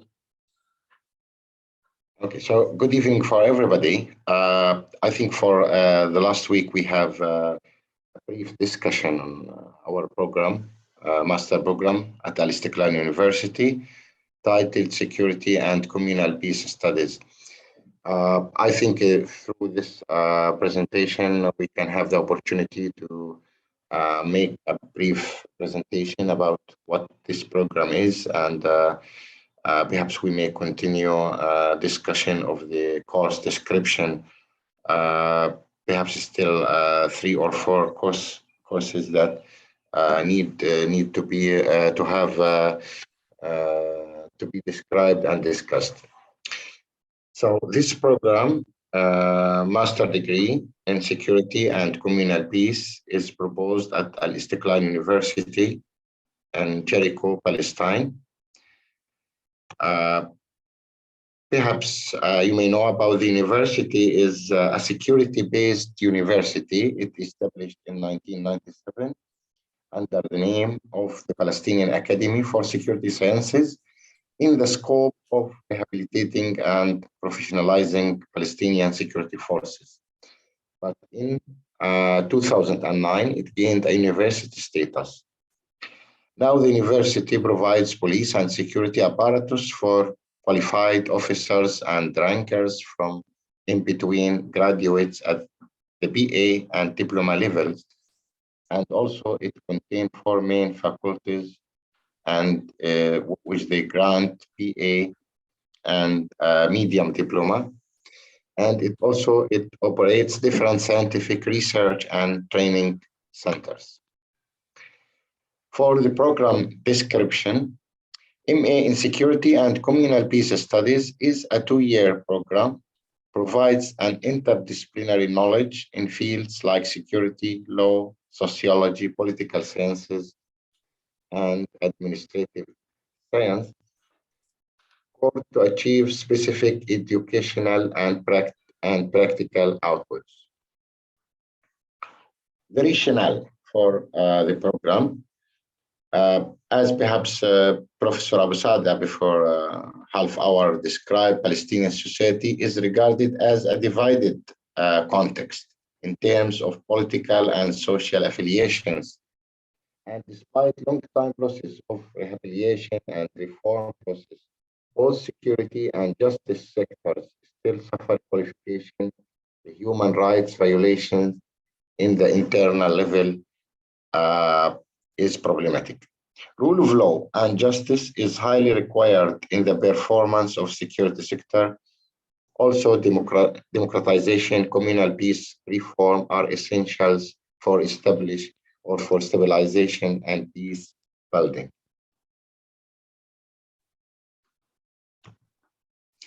The outputs of the program, graduates are expected to gain knowledge and to conduct research on the following subjects: rule of law and communal peace, security sector reform and security governance, criminal justice, communal reconciliation.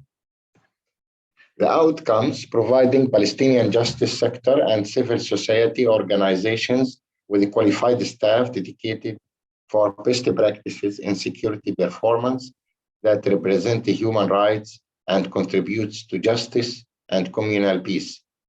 Also contribute to Palestinian national objectives in democratization, reform, and peace building. The target groups are Palestinian security personnel, justice and human rights practitioners, individuals engaged or expected to work in civil society organizations and humanitarian international organizations, especially involved with development, justice, rule of law, and security sector reform domains. Approach and methodology, because we use the modular style as we have discussed it before. So I will move, if you allow me, Dr. Iyad, to the program itself. Okay. You can do whatever you want, Professor. It's yes, because because we have presented this before and discussed it. So now it comes to the course description.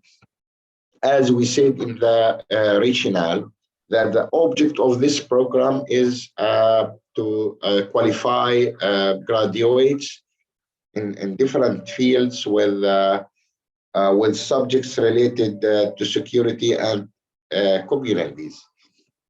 And there is a connection between the program outputs and the reconciliation, because the comprehensive umbrella for all these studies is reconciliation studies. And here we mean by reconciliation is reconciliation on the internal realm inside the Palestinian society, which is, as we said, is divided politically and socially. Here we propose the main courses: essential readings in security, scientific research methods, civil conflicts, reasons and reflections, communal peace and rule of law, reconciliation studies and conflict resolutions, communications and communal reconciliation, formulating security policies in a state, communal peace in Palestine, human security and communal peace, transitional justice, communal police and communal security, security sector governance. Courses on the left are essentials, obligatory, and courses on the right are optional courses that student has to choose 6 credited hours from these programs. We have discussed previously the course description of essential readings in security, civil conflicts, reasons and reflections, reconciliation and communications and conflict resolution. And here it is as we have proposed, it is a general course about reconciliation. And I remember Dr. Iyad and other colleagues remarked about the relationship between conflict resolution and reconciliation. And we agree that this needs more discussion and can be amended according to the concept. We have also communal peace and rule of law. And this course is dedicated to outline the relation between communal peace and rule of law. And here we bring rule of law as not a rigid concept, because in some context, rule of law itself, applying law itself is not enough, especially in the Palestinian context. And we know that every society has its own concept to the crime. For example, retaliation is not a crime according to, or in the Palestinian context. What are called as honor crimes are not related or not regarded as crimes in some areas of the Palestinian society. So here we are talking about how can we mediate between rule of law and communal peace in different cases, and how can this be achieved.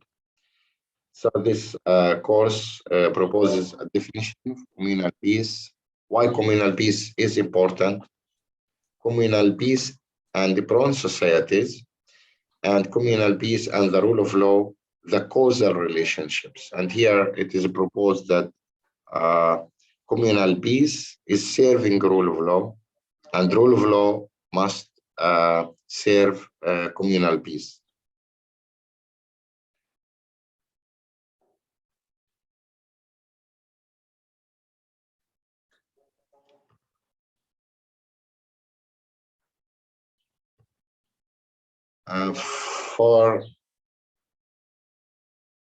For the next is discussing about the communication, the relation between communication and reconciliation and communal peace. And we are all aware about the role of communications and media in mediating conflicts and in transitional justice context and in reconciliation, of course. And this course is expected to provide students with a bit background about the communication process, delivering message, language, audio, and photos. It talks about media, the relation between media and propaganda, probably political propaganda, media and the formulation of public opinion, new media, social media and digital communication and reconciliation. And also the course provides applications of communications in communal peace cases and how can media be applied for reconciliation process. Also, the program here proposed formulating security policies in a state. And here's what meant by security policy and the difference between security policy and perhaps strategy and other terms. But mainly security policy is reflects what security needs in a special context about threats, security threats. So it defines security policy and why security policy. Then who formulates security policy and how? And here in democratic context, security policy is a democratization process because it reflects a shared vision on security for all society. And this what is lagged in divided security. And perhaps this is the main difference between divided societies and democratic societies, because democratic societies perhaps they are disagree on different things, but they agree on national security, they agree on the flag of the country, they agree on the constitution. But in divided societies, there is division on everything. So including security, including what threats are. So here, formulating security policy or a good security policy that reflects the security vision of all society, all its groups and political parties. And how formulating security policy serves communal peace, because security policy is the way that security forces and the criminal justice works on the ground. So the way that security policy is proposed has a great relationship with communal peace. If it takes into consideration the role of other players inside the society, including social powers and including specific culture of a society. So formulating security policy is seen as part of understanding communal peace and rule of law. Besides security policy and legislations, how legislations can be amended in order to meet the objects of communal peace and justice. And the other course is mapping communal peace in Palestine.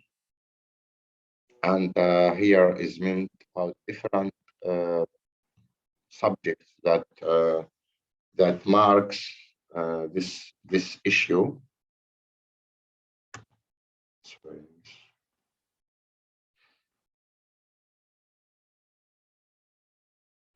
again here. So it proposes the main features of the Palestinian society as a structure of society. For example, the role of the clan, the role of the region. Then it discusses the rule of law under occupation, and it proposes problematic themes for this. How an authority that does not enjoy full control over people and territory, how can they achieve rule of law? And here we can understand the communal peace as part of security and part of justice, because in prone areas where there is no Palestinian police, no presence of Palestinian criminal justice apparatus, the rule of community, for example, reconciliation committees in Palestine. And this is a legacy and a historical rule before the existence of the Palestinian Authority, that Palestinians ought to handle their internal issues during such committees, especially in times of conflict between different sectors in the society. But this is framed here in the light of the legislations and the human rights, because critics to these approaches, like Sulha, that we call in the Arabic terminology, also it affects human rights, and it stands against legislations, national legislations. So how can this be mediated together?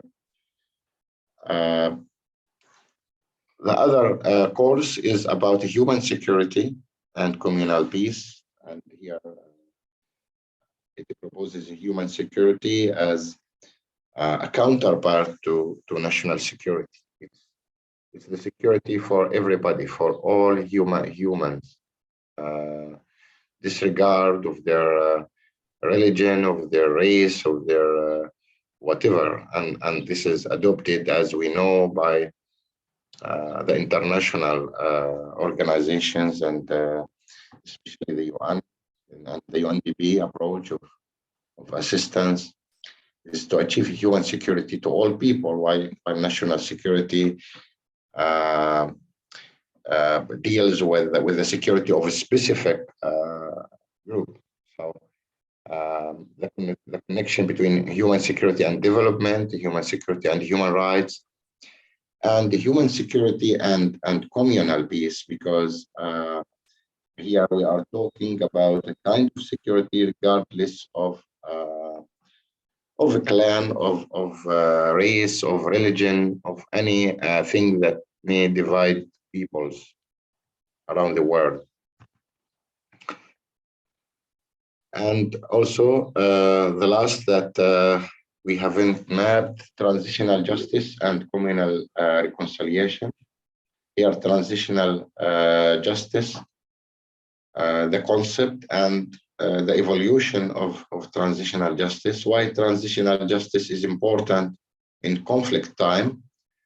Also themes related to transitional justice, human rights, individual freedoms, transitional justice as part of reconciliation. And here we are not referring to it as an intrinsic part of reconciliation, because reconciliation is not exactly about transitional justice, but here how special, let's say, legal and law regulations in emergency times, in wars, in conflicts, can be applied and can be used to achieve reconciliation and communal peace. So I will stop here in the presentation, I think, and perhaps we can have questions on this or answer further if any question raised about the courses.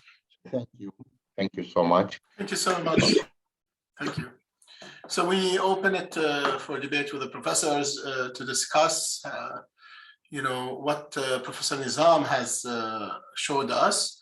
And I think as Professor Nizam, I think it is excellent work actually, and it's a very good start with developing the course descriptions and what you are really doing.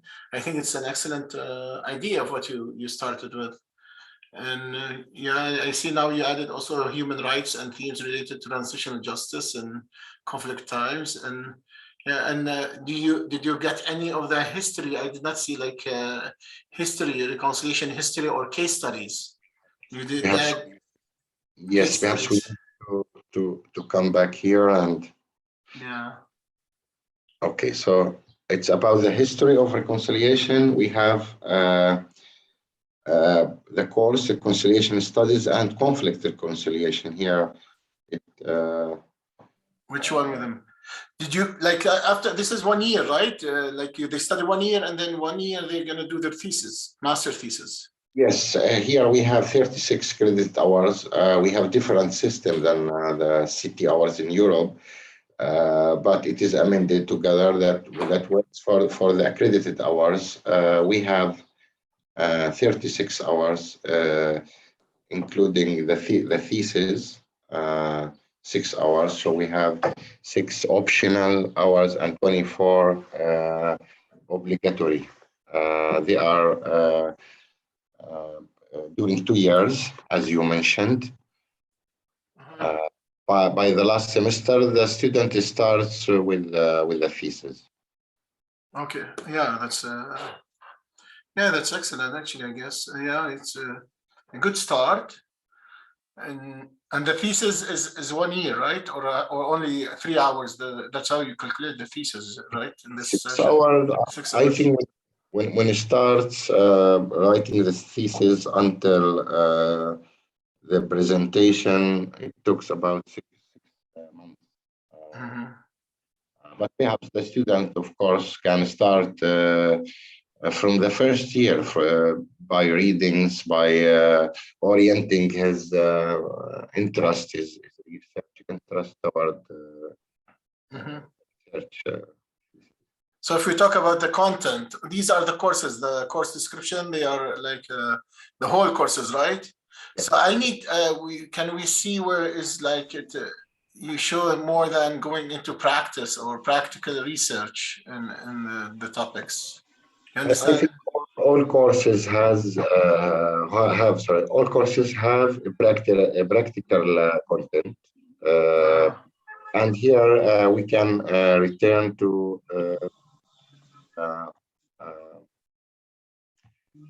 teach and learn methodologies. Okay. So we have a blend of online and face-to-face learning, considering the opportunity of joint program with an international partner, or perhaps professors outside the country. We can are most welcome because we need qualified professors in these subjects. And I think any professors, and the professor would like to also. And here, yes. Yes. Okay. Yeah, you can speak. What do you think? Okay. So what I am trying to say that we have a co-teaching for multidisciplinary themes or between theoretical and applied themes. For example, no single teacher for each course. We may have a professor and a co-teacher that can go through different themes, like sociology, for example, if the discussion of the course is in sociology, but there is also a law or other themes. Other teachers share together teaching. And also for the application, for the applied themes and the training thing, because some of the courses, they must have a training.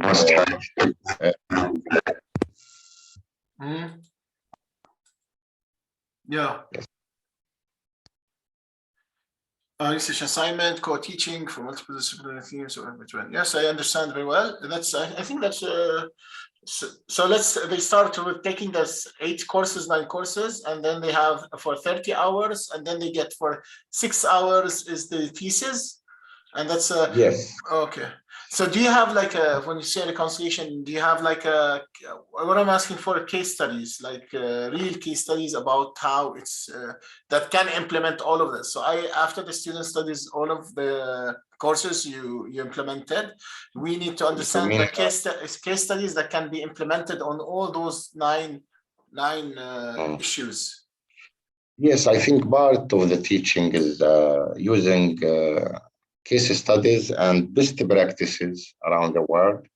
So, for example, let's say for about South Africa example is used much for approaching the Palestinian context. Other post-conflict cases that we rely on to understand the context and how these mechanisms works around the world, and best practices. I mean, success stories and how this can be applied in our society, one case or another.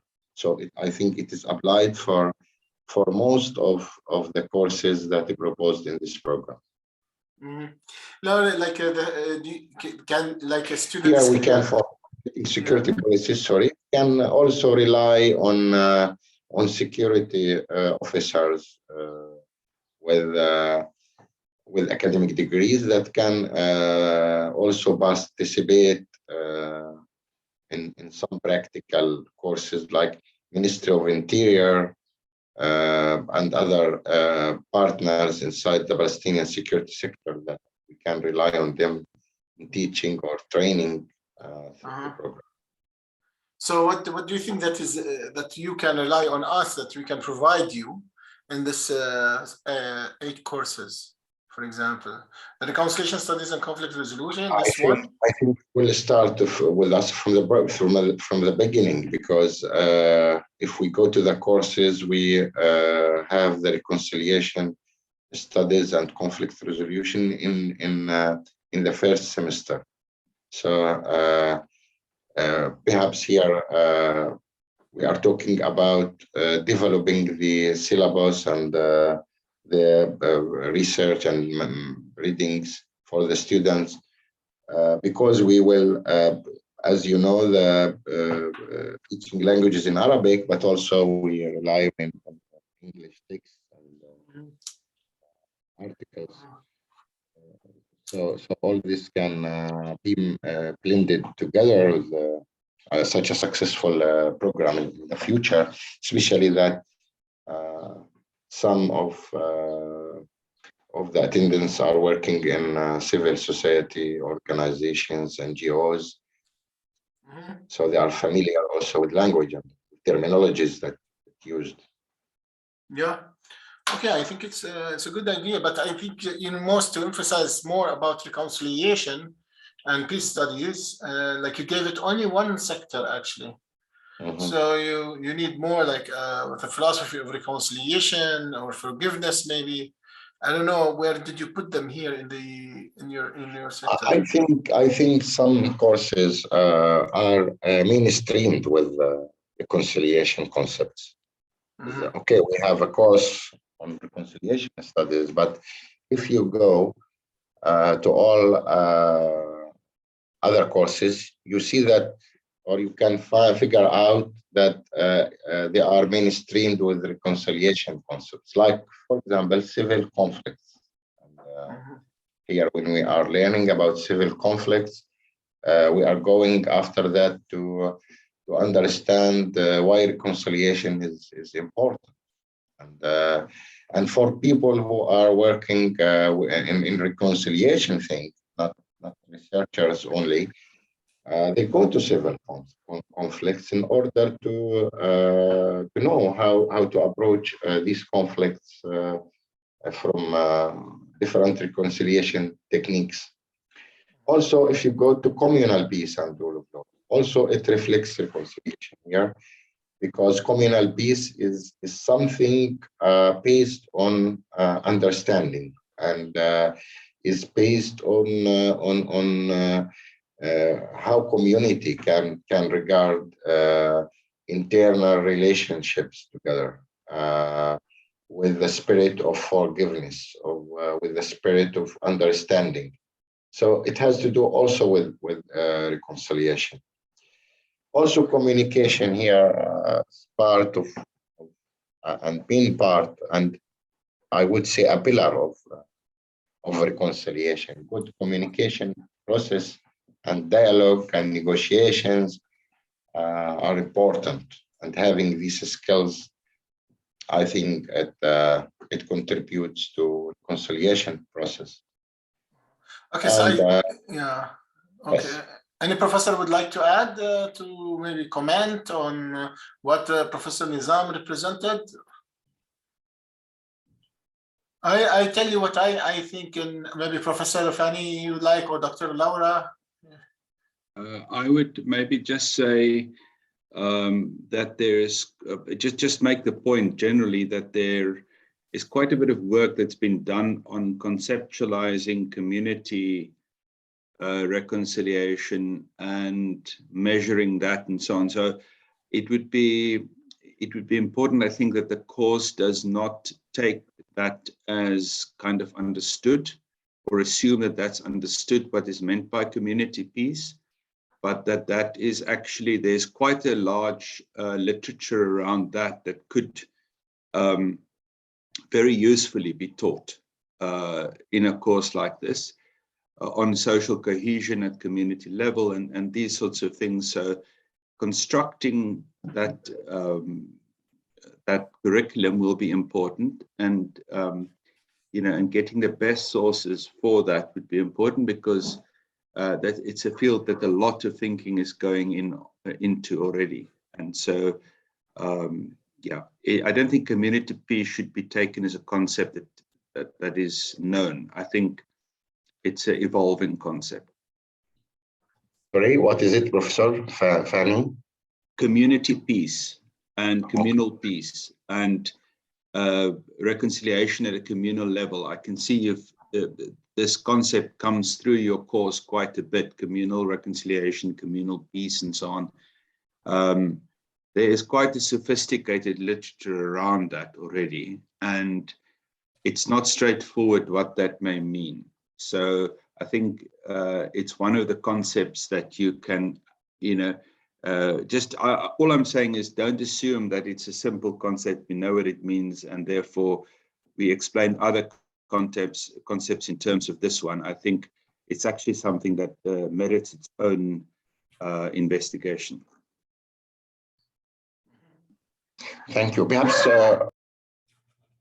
Professor, you can also send your notes to us after having read the program, so we can have in-depth comments on them. Yes, I think it's a good idea that you send us everything, and I share it to all the people, if you like, to the professors, and then we can put comments, and then we sit again and see how we can really discuss it more. What do you think about that, actually?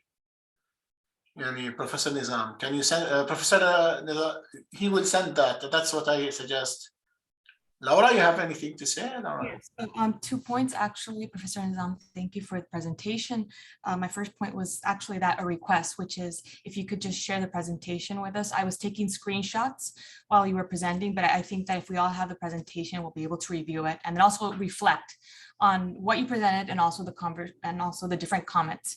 And just to dovetail on Professor Fanie du Toit's comment, my question was going to be this: can you simply share with us what is a general understanding right now of communal reconciliation in terms of in the academic side and maybe also in the communities.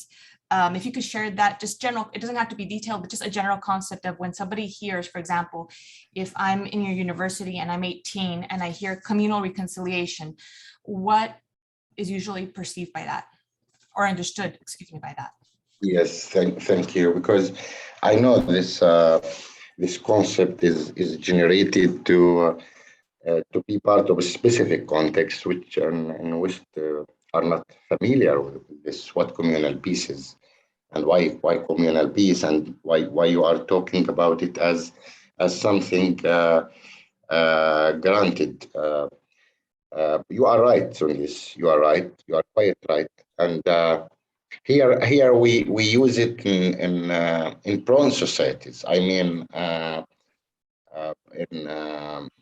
in a state like, for example, United States, that there is no need for using something like more than rule of law, because no other thing can mediate achieving rule of law except of the security in the state.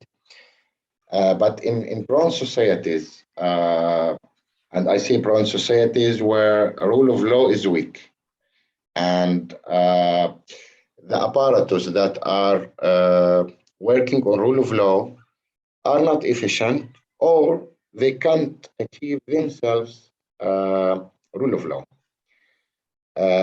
And here the things rises. Why communal peace? Because rule of law itself is not the only tool that is required to achieve what the rule of law wants. Okay, so in the Arabic context, we use it the communal peace, or perhaps the civil peace. I don't know how it is translated. But it is used merely in this context where security is not firm. Okay, so other players, other mechanisms are used in order to achieve rule of law in society, to achieve justice, beside the rule of law apparatus like police and security forces. Perhaps these needs to be more clarified, and to put like let's say an introduction about this concept. And we find that this concept has to do with reconciliation. It's part of a reconciliation thing, because it is not based merely on achieving law. And as I said before, that each society has its own view of the crime, what the crime is. And for example, in the Palestinian context, retaliation is not regarded as a crime, or what is called honor crimes that are committed against women mainly are not regarded as crimes in some circles of the society. So rule of law itself, and law itself is not the guarantee for stopping these crimes and the consequences of these crimes. So other aspects must be taken in consideration beside achieving rule of law in such societies. And we believe that our society are part of this context, that such academic individual can help advancing research and creating this linkage between security and communal peace. I have already comment that you must, I think, it's about your proposition. Usually when you do the courses for reconciliation and peace studies, you need to like emphasize on what is reconciliation, definitions of reconciliation, how peace education, how it works, where it is, the definitions of its, how it starts, should be like at the beginning. These courses are really good and excellent, but you need to add like more about emphasis about reconciliation, definitions of reconciliation, because as you see, and practices of reconciliation in different places, not just give it in one course. To speak just about reconciliation in one course, I think it's not enough actually. Or conflict resolution, as you said, or we don't, you need to, I don't know, conflict transformation, in my point of view, or the point of view of what we see in the future. But actually these concepts are huge. Like reconciliation, you have first to understand what is reconciliation in its different processes, because it's a process with an umbrella. So you have reconciliation, economy, political science, computer science, you know, social sciences, reconciliation in different aspects. This is what I want to say, that these courses are not fragmented courses in different subjects. They have an output together,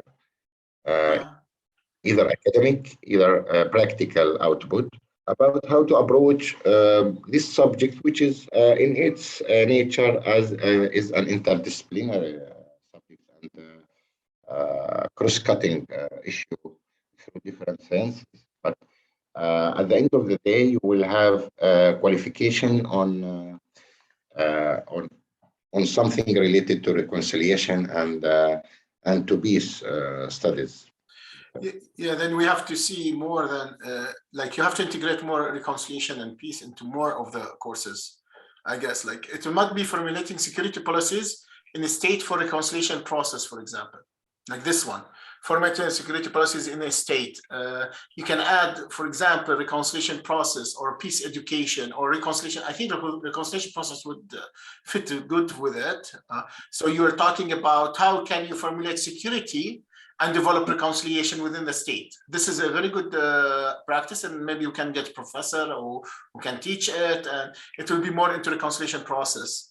And the thesis is okay, as I see, and the human security and communal peace is okay as well, transitional justice and distributive justice as well. If you can add this, I think it's also a good idea as well. So the 4 concepts of reconciliation studies as a master program should have: reconciliation definitions, reconciliation in research or practical, or the practices of reconciliation, like the Professor Mkhamer asked Professor Fanie where it was practiced. So this is very important, where people can practice where it was practiced. Like, for example, North Korea and South Korea are working on reconciliation for the last 20 years. And I really did not know. I know that because I studied it with one of my master's students, that she was writing her essay about North and South Korea, and they had 15 years of reconciliation process. And this is like the media doesn't speak about it. Media speaks about North Korea, how they have a nuclear weapon and they're going to bomb the whole earth away. So this is part of. Yes, we think in the Al-Istiqlal, when we discuss this this part, that this related to the post-conflict studies. Yeah. So that's why I told you in this sense. So you have, it's like a tree. So you have first to let people understand what is reconciliation and security, and the concept of reconciliation and security together, and then reconciliation in practice. And what is the reconciliation practice? You can give those courses and add to them the reconciliation practice. So perhaps, Professor, you here we can make some amendment about reconciliation studies, and it has to be it's like you have like the semester, it has like the master courses will be 4 semesters, right? 1, 2, 3, 4 semesters. Okay. And in each semester you will teach so we're talking about 3 semesters, because one is with thesis. 3 semesters, one with thesis. The first semester will be how many courses? 3 courses? 9 credit hours, no more. So it's 3 courses, 3 hours each. So the first 3 hours should be the 9 hours should be one about reconciliation and peace education, for example. The other course should be about maybe conflict transformation, and the second course, it's like you have to build it. You have to build what they call definitions of reconciliation.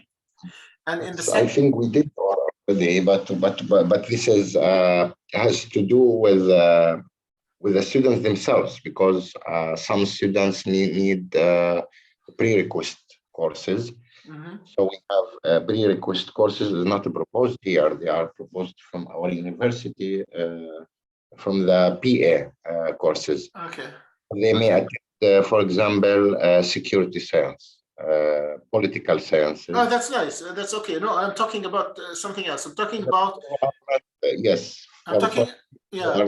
Familiar with the subject, and So, yeah. yes, essential readings will be in the beginning. Scientific research methods, because students they will use it for other courses for making. Okay, that's excellent. That's very good. Yeah.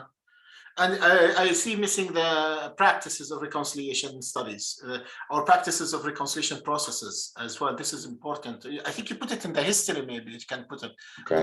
Where is it? I don't see any, like, for reconciliation. So here is the tree, I can tell you.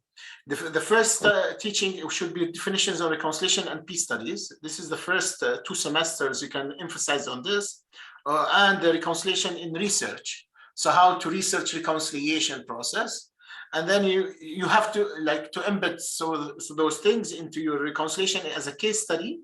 So then the students will study one of the case studies of reconciliation processes and understand what maybe 2 students will go into that topic. And then you'll have the thesis. So those are the 4 elements that must be integrated into your master program to become a reconciliation study program. Because okay, I study all of this and what I become a security person. If I add reconciliation to it, I become a reconciliation and security aspect, relations to security. So then you works on that's development. Yeah. Humanitarian things. Yes. Exactly. Yeah, it's a transdisciplinary.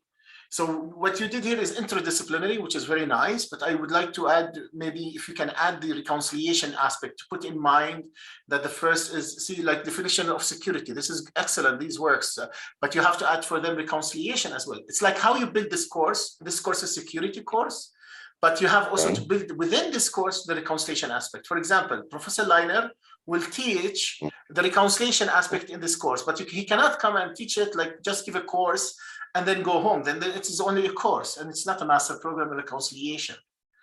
So what you need to transform it into reconciliation program and security, both together. When we speak transdisciplinary, it's transformation, transdisciplinary. And in your aspect, as I see, it is security and reconciliation.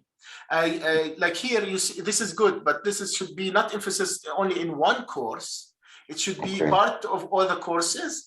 And within all courses, you jump more further. For the first course, you must add reconciliation process, the definition of reconciliation and security. And where the students will understand what is security and will understand what is reconciliation. So he can understand how to integrate them together and not work separate. So what was here, I see that it is working separate, but we want to try to make them integrate. Once you try to integrate them, you become what we say transdisciplinary research. So I think we have a lot to work here, but I think you're excellent what you did. So if you can add 3 things in all your work. Your work is as a good master program as a security.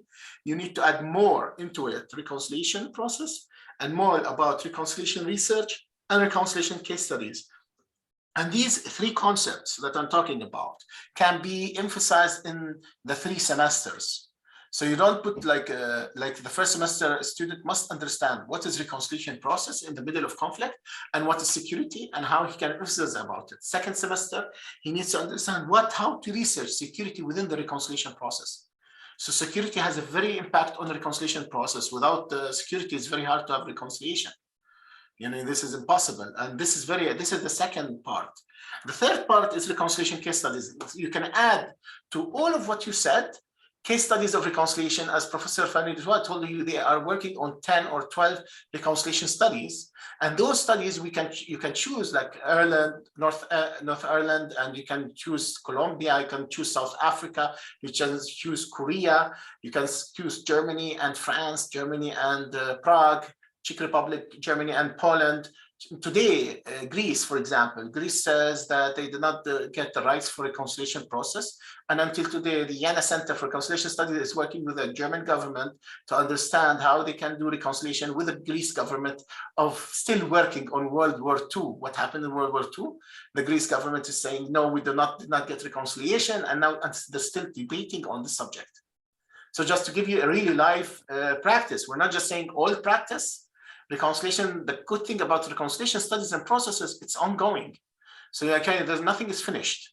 Reconciliation between Germany and France, as Professor Fanie du Toit said, it's still ongoing. So these reconciliation concepts are huge. Or Colombia. Colombia is a failure of reconciliation process. It's not a total failure, but it failed. It's where reconciliation failed. Actually, this will be taught by our colleague Diego, who will represent next week, I guess, and we are happy to have him. And this is what I was thinking about. So what you present is very good, and I prefer that you send it to all of us, and we start commenting, and then we meet again and see what you can, how we can apply more into how. I'm heading to do, as Dr. Laura also asked. I will send you all of you the presentations, and I will be waiting your notes. Thank you. We thank you so much. A lot of work. Yes, Laura. I'd like to add one point. So again, thank you, Professor Nizam. And I'm looking forward to receiving the copy of this presentation. And I'm also, I keep on reflecting on the fact that the umbrella communal peace and reconciliation could be the umbrella communal peace and reconciliation. And then under that, you start to list the security and everything else. So it's going to be just transdisciplinary, but I think I like to always say 5 years later, and 5 years later, I think that this lens of communal is going to be very important. So for example, what Dr. Yad just said about Colombia, if it's considered a failure at the communal level, there's a lot of success stories. And I think that also Professor Fanie du Toit also spoke about that at some point. Sorry, I had to disconnect at one point and I couldn't finish listening to that first session.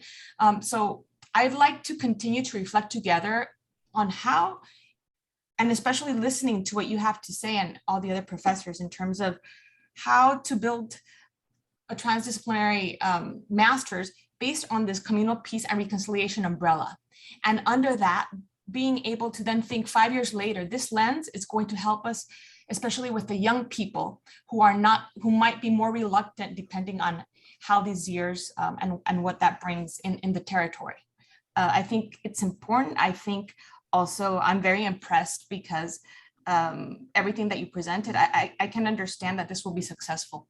And it's just a matter of all of us reflecting together, especially you that have the knowledge because you are there and you are with the students and in the context, letting us know what works and doesn't work. That's what I wanted to add. Thank you so much. Thank you, Dr. Laura. I will add for Dr. Laura something actually that came into my mind. When we say transdisciplinary, she said security and communal peace. So maybe you can name it security, communal peace, and reconciliation process master degree. I think, well, this is a proposition for you that you add reconciliation. So you have security, communal peace, and reconciliation, 3 in 1 topic. So this is then you can say transdisciplinary. Yeah, exactly. Because when you say transdisciplinary, to anyone, you have to see what is the trans.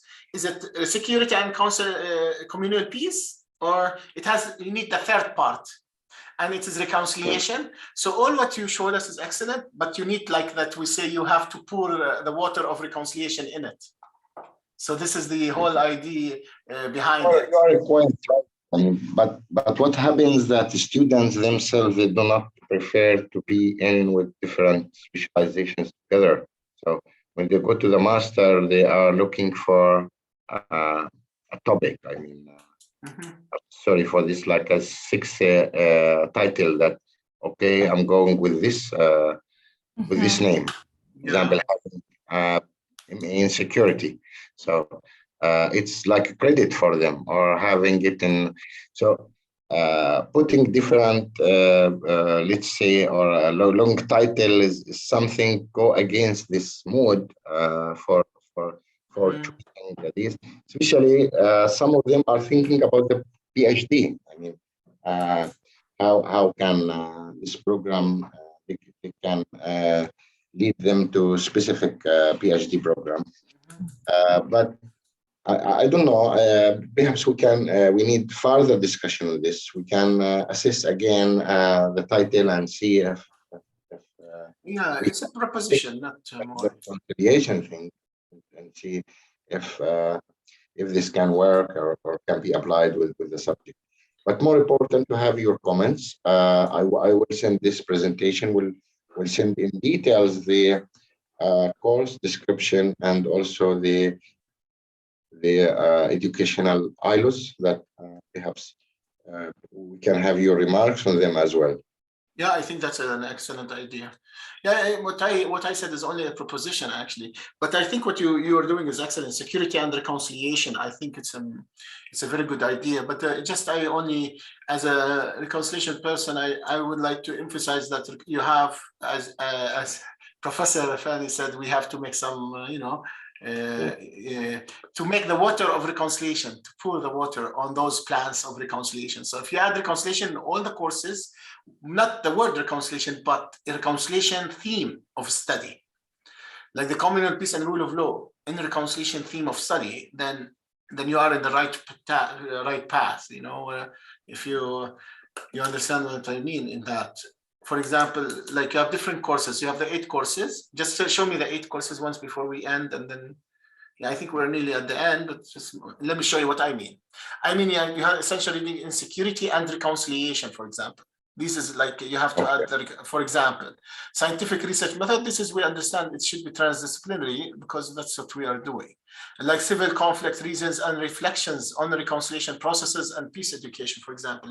You like add those names so then people can understand they're studying security and communal reconciliation. Is that name of your course? What is the name of the course exactly? Actually, communal peace. It's communal peace because you know well, Dr. Iyad, that communal peace is the translation of al-silm al-ahli.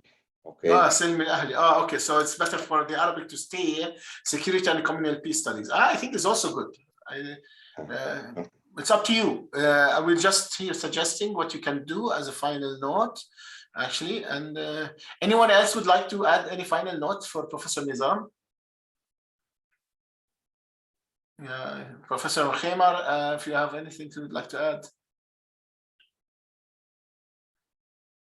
Okay, then we are actually nearly. Laura, what do you think?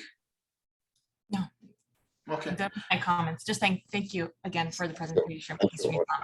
Okay, thank you so much, Professor Nizam. So what we prefer now is that Professor Nizam sends us the information, and I will circulate it with the other professors. Also, the professor from Al-Azhar, if you like as well to circulate your work to us, and then we will make our comments ready and understand excellent what you are doing. So we'll have more comments for you as well.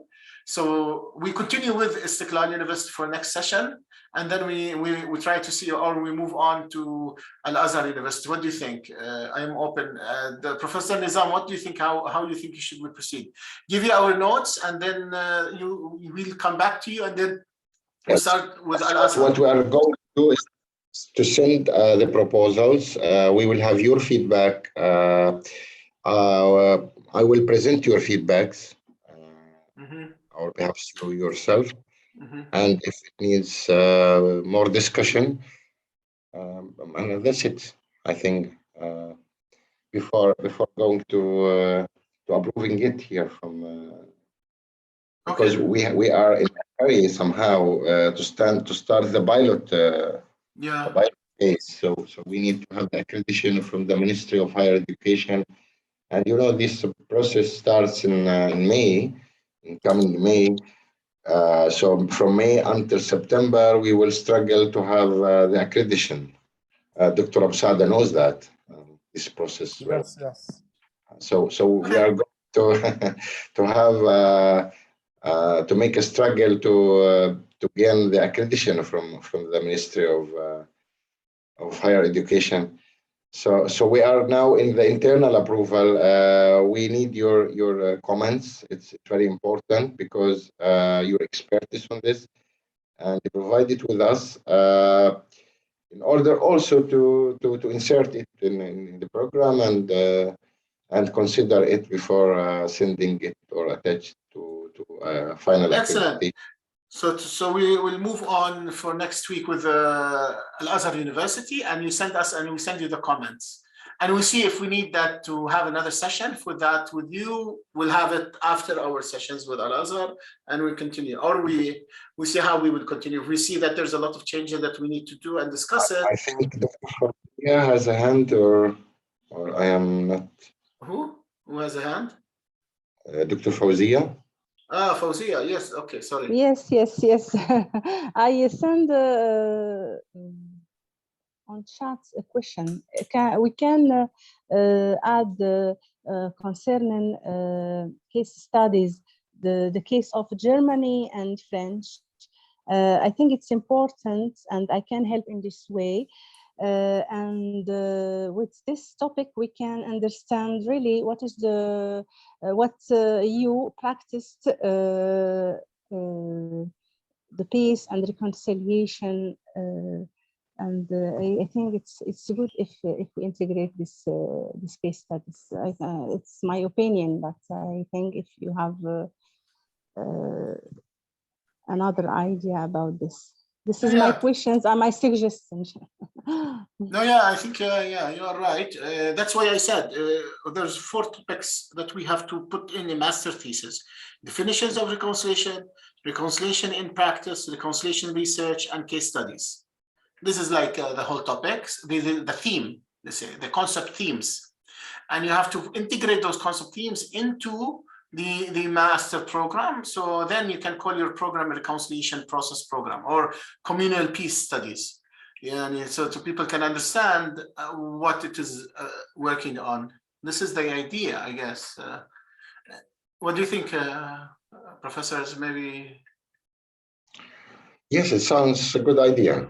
Yeah, so like in the future to concentrate on 4 things, so make it easier for us. It's a massive program that has to have 4 themes. And let's say on this topic of Istiqlal, it will be the theme of definitions of security and reconciliation and communal peace, reconciliation and on security research on reconciliation process. So how can someone research reconciliation in security or security and reconciliation process? How it happens? This is also interesting. And the third one would be reconciliation case studies. Like you can pick 2 or 3, South Africa, North Ireland, and the French-German reconciliation, for example. And then you have the thesis. So, and then you have also those courses that they have to take. And then so we have our in reconciliation. It is it's an ongoing process. It is failed until now between disputing parties, Fatah and Hamas, and so on. So we have a reconciliation process. It's political reconciliation process, as perhaps you may know that. And we can have our own assets also to it. Why it is not working? What the role of regional partners on it?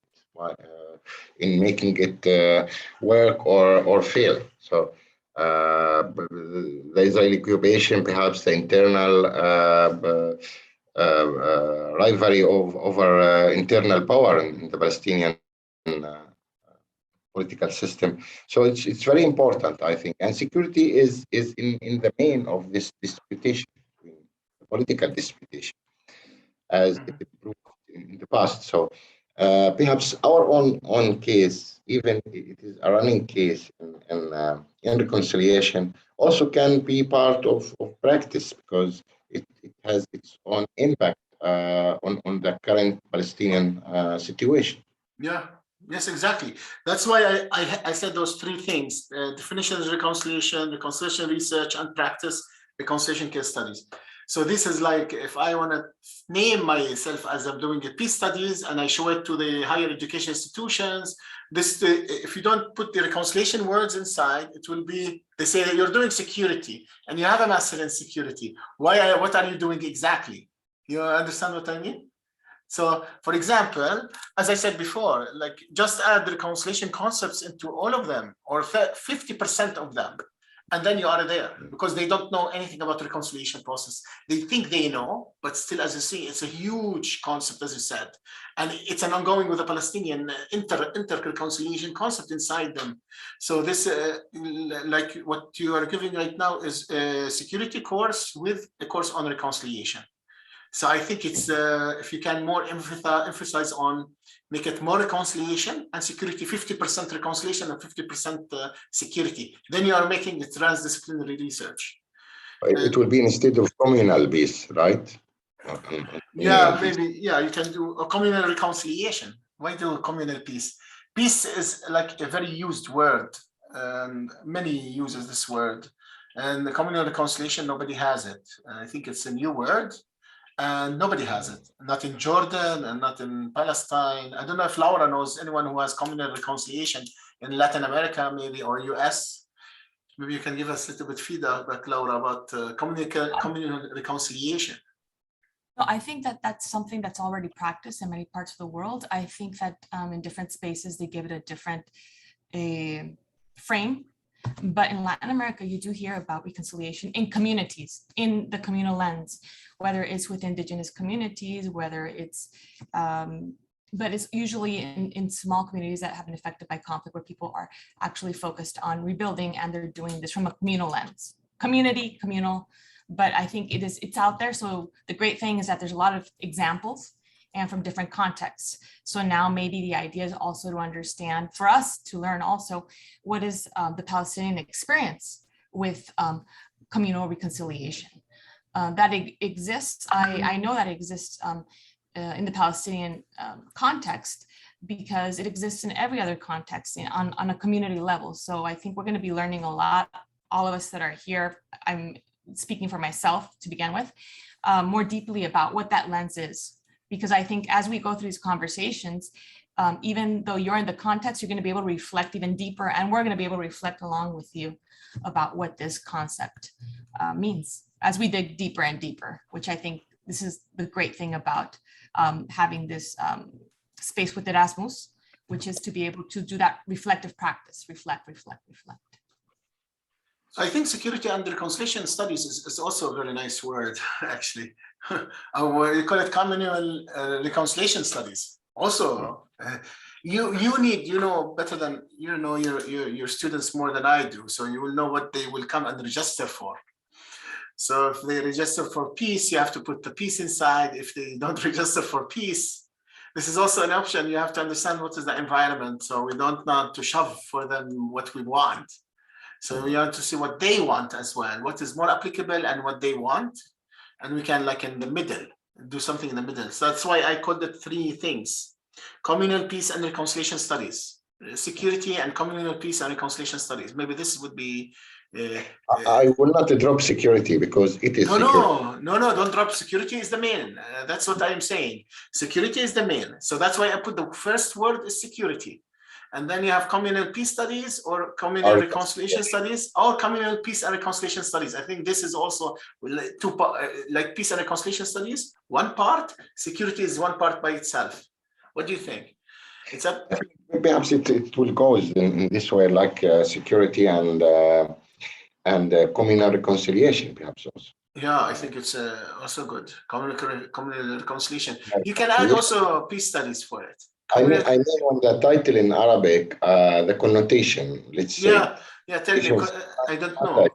From a language to another. So the title for the student when he applies to the program, and he say, okay, I have a master in something. I have master. Something is understood. Is something is I don't know how to formulate that, but this matters. People who want to have the title, what title they have, and most of the master programs think about future, about making PhD, and they believe that master, and perhaps master is a bridge for the PhD. So they look where this program may guide them. Disregard the content, because they have the title. So when having the title security is important. We don't have master programs in security. Oh, Either okay. program in Palestine, perhaps either in Jordan. So, Ah, and our university is a security-based one, and perhaps it will be the first program in security. Even security goes with the relation to reconciliation and communal peace and yeah. such. Okay, so I like that. Whatever you want to name it is excellent, but yeah, I think it's good reconciliation to name it. If you want to add peace to it, is also good. I think like if we can do it, security, communal reconciliation, and peace studies. Communal reconciliation, it does make sense. Yeah, even it makes sense exactly. المصالحة المجتمعية. المصالحة علم السكيورتي الأمن والمصالحة الاجتماعية. المصالحة المجتمعية. المجتمعية. Yes, because for Dr. Laura to understand also, and because the words community here, community and society in Arabic have the same meaning. Okay, so when you say community, you mean the word mujtama, and when you say society, also it is translated as mujtama. Even in English, community is different from society. So okay. So you want to community? That's why you call it communal. Okay. Community, but it is mujtama, and we can say social peace. Mm-hmm. And I think in Palestine you need it very well.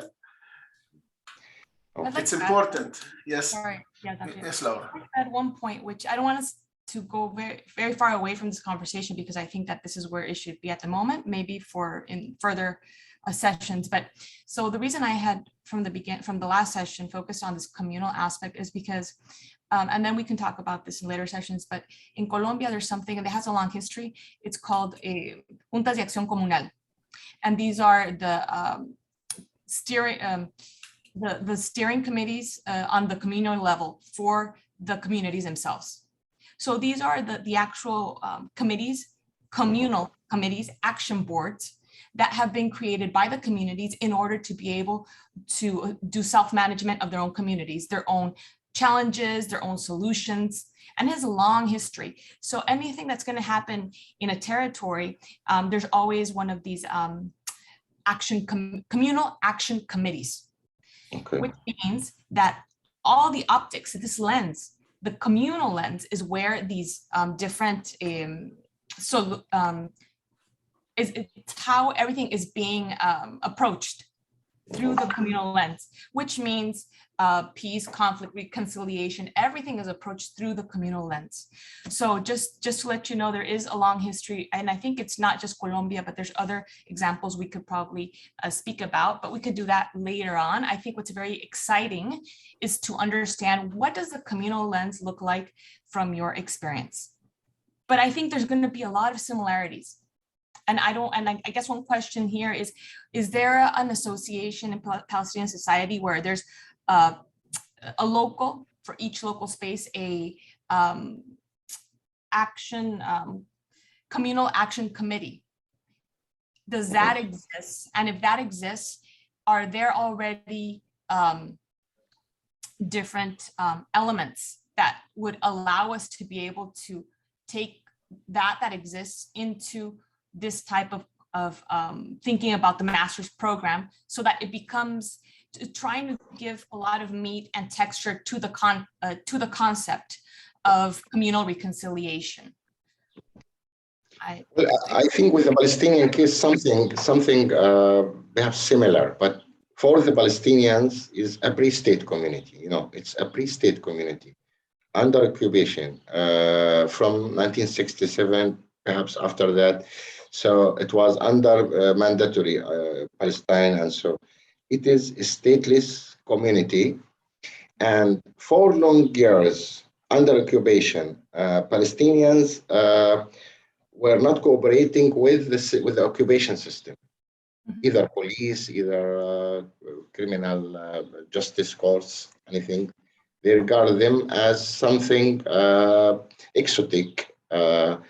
And they are against. So they were trying to organize themselves through communal tactics, okay? Like, I don't know, we have communal, for example, reconciliation committees, West Bank, also Gaza. We have social figures. They can go and they can make reconciliation and make things calm and so on. Now, after the establishing of the PA, rule of law is not embodied in the society, different aspects. And it's not a matter of law, even if the law cannot stop. For example, people think about executions and retaliations and so on. So without reconciliation between people, a series of crimes will not stop until this reconciliation happens. So this what we mean. How can we rely on this if the final object is to achieve rule of law and to achieve justice at minimum? How can, and they are used already, they are exist, they are in parallel with the formal justice system working. So how can we can understand the role of these tactics, of these communities, of these platforms, social platforms that works in hand by hand with security and with justice. So this is the idea. This is the main idea. And after that, how can this thing can be elaborated through research, through scientific research?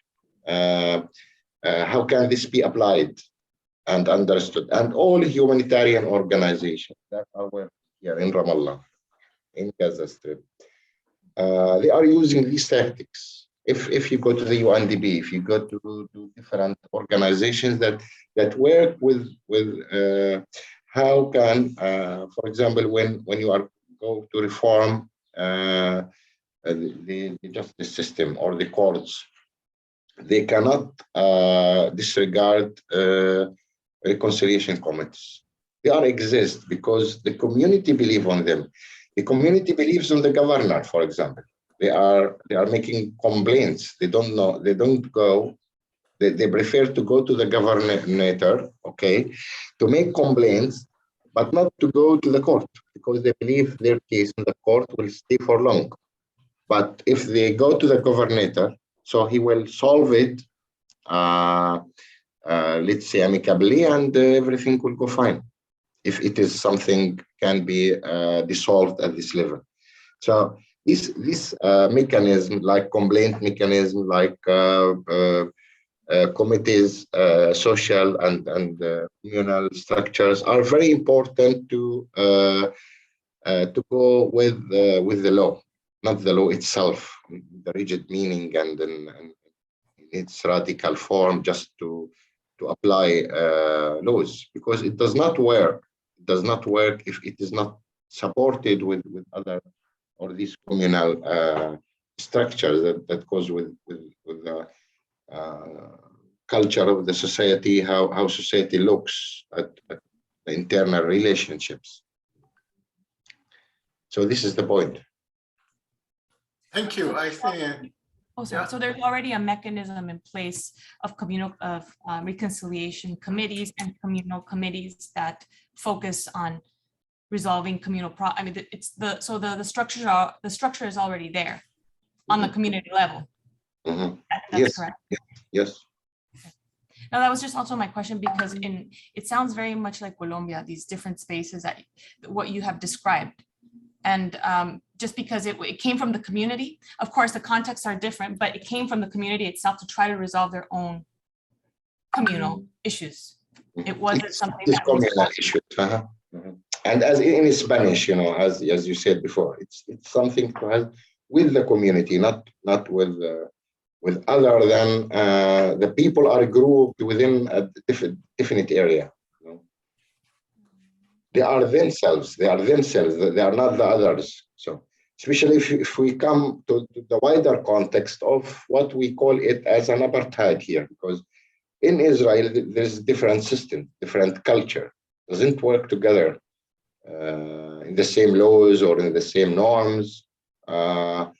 Israeli society is a kind of a Western type society that all these can be applied. So if you go to the Palestinians who have Israeli citizenships, we are called them the Palestinians inside Israel, or the Arab Israelis, or they have different names, but they are the Palestinians who remained in historic Palestine, in mandatory Palestine. They still have problems related to the communal peace till now, even if they are under an Israeli law, and Israeli law is practiced there. They still have their community, you know, the retaliation things, without even effect of the Israeli policy. We believe that perhaps Israel is not working hard on security inside Palestinian communities inside Israel. But also the culture is different. The social structure is different. So they need different legislations in order to have rule of law than Jewish Israeli in general needs. Mm-hmm. This is our conclusion about their situation. There are about 1.5 million Palestinians who have a very rate of crimes, okay? And they have Israeli citizenships. They are full Israeli citizens, but they have their own problems as an Arab society inside Israel, because laws are applied there. They do not take in consideration the culture and the structure of the society, which is different from the Jewish society in Israel. And also the Palestinians in West Bank and Gaza. They are the same. They have different structure. And the issue of rule of law itself is critical. I mean, if it is not backed with these communal, let's say, infrastructures and platforms. Yeah, I understand that actually. I think that word now is, you are correct. So I think what you said, security and communal reconciliation studies. Mm-hmm. I think this is like a very strong for the Palestinians, because you know more than I do. You're your people and all my people as well. Let me rephrase it. If you lose your Jerusalemite identity, I don't know what's going on with you. I lost it actually, nearly. Yeah, I lost it. What can I do? Maybe German. I'm transforming into German person at the end. So this is. Yeah. Okay. So I think we moved very well with you, and your program is excellent. So we know where you are exactly. So you are only now missing our comments. So we'll give you our comments, and then maybe next session we'll start with another. Yes. Have your comments. I would like to have your comments, them, and we will discuss them internally here with the committee. Exactly. Inside the department. Yeah, I think it's a very good idea. And then I think you did an excellent job actually, because now I feel that we advanced very well, and I see that this is really a master program. Only you need to just amend a little bit to put more emphasis on reconciliation, make it a communal reconciliation studies, including with security and communal reconciliation studies. I think this is an excellent what you wanted to do, and I think this is really what the community in Palestine needs. So you're not just doing security people, you're doing security people, and at the same time knows how to solve problems, and how they will, when they study Colombia, for example. Laura can tell us about Colombia more, and Colombia is very complicated, and they understand that there's other places that are more complicated what is happening right here, so they can integrate their work into this thing, because in our community, in the Arab community, they think reconciliation is just come and say hello and shake hands. So this is like this is what I mean. All the Arabs that I saw, even in Algeria, actually, for example, they left the program because their government does not accept reconciliation from the West. So we can do nothing about that. Instead of studying what the West has in experience, they decided that they are better than the West. How can we argue with such people? I cannot imagine. It was a horrible experience. Yeah, it was a horrible experience that they think they are better than Europe in reconciliation. So what can I do? The idea is to learn from other people's experiences. And this is where people misunderstand the whole system, the whole idea. Yeah. So I think anyone has any addition from our people? I thank the professors in Gaza. I really thank you so much for being with us, the whole sessions actually. And thank you, Professor Nizam, for introducing your master program. And we will send you all our comments. And for the Al-Azhar people, professors, can you send us also your program so we can share it as well with Professor Leiner and Professor Fanie du Toit and Laura and myself, and then next session we can start with you. We will first we'll give our comments for Professor Nizam, and then we move to, that will be internally. It's not going to be a session actually. It will be internally, as this Professor Nizam will send it by email, our comments. And next week, we will start with Gaza, with the University of Al-Azhar, their master program. But I would like you also to have your master programs as well. So to have a look at it, this is what actually also Professor Fanie said. He wants to look at it before he gives his comments and to be in the session. So I think it's good. And I hope to see you next week, actually. We're having next week, I think, Diego. He's the director of the Conflict Resolution Center at the University of Granada. And you know him, I think, Laura is. Yeah. Well, I met him briefly when we were out there. Yes. Yeah. They have a good center. They have a good conflict resolution center. They have very strong center in conflict resolution and reconciliation. So I think we can learn. It's a lecture he will give. I don't know if he can stay with us in this session. I will ask him if he can stay so he can give us more of his feedback as well. Professor Fanie will stay with us, and maybe we can give him one of the sessions in the future to go to talk about Myanmar. Because I think Professor Khemers asked about Myanmar, and it's Fanie today is working on Myanmar, especially on reconciliation in Myanmar. And, I think it's important. It's important that he gives that lecture because I think it'll give a good contrast between all the different case studies. Yes. Yeah, I think as well. Okay, Dr. Iyad, if you can allow me, please. Yes, of course. I think according to the amended program that you sent us last week, I think we do not have a program next Friday. I think we don't have a program next Friday. Yeah, I think maybe because it's Eid. It's gonna be like 1 or 2 days before the Eid al-Fitr after Ramadan. Yeah, that's why I think we don't have it actually. Let me see. I have here the problem. Is that just a moment? Look at the amended one that you sent to us later on. We don't have a program next Friday. Yeah, I think so as well. I removed the program because there is Eid, and I think nobody will come in the Eid. It will be difficult. Well, actually, what do you think? Very little participant even during the month of Ramadan. Yeah. Let me just let me. So we have a 29. Yes, we have a 29. We have. We don't have 29. Let me see. We should have the amended one. Maybe the amended one. Let me check. It's not in 25 April. But there was a problem with the dates actually because I used wrong dates in one of the sessions. So let me just check. So we have 24. Yeah, we gone back on the 6th. You're correct with Colombia. Okay. Yeah, that's what I thought. Yeah. Okay. I think it was done that way because of Eid Adha. We don't meet next Friday. We meet in 2 weeks, I guess. Yeah, I guess that as well. Yes. I will send you the Al-Azhar program, Al-Azhar University program within the next few days, so you can have a look at it, both you and Dr. Lara. And when we meet in about 2 weeks, we can have a discussion about our master program. Yeah, I will. I also, that would be excellent. So we meet. So it's really difficult for you to present next week if we change it to next week. Is that?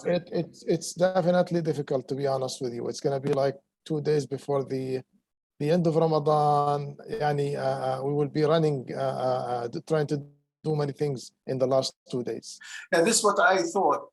So I want to make sure that it is. So I don't invite also the PhD students. And as I mentioned to you, I was looking at the amended program that you sent to me last week. Yeah, so I think as well. That's what I thought. So you think as well for the PhD program, we should also not bring the students. Maybe the students will also have this problem as well, right? Mostly of the PhD students, like yeah, PhD students where they're all from all around the Arab world. So we have only 1 or 3 that one are Americans.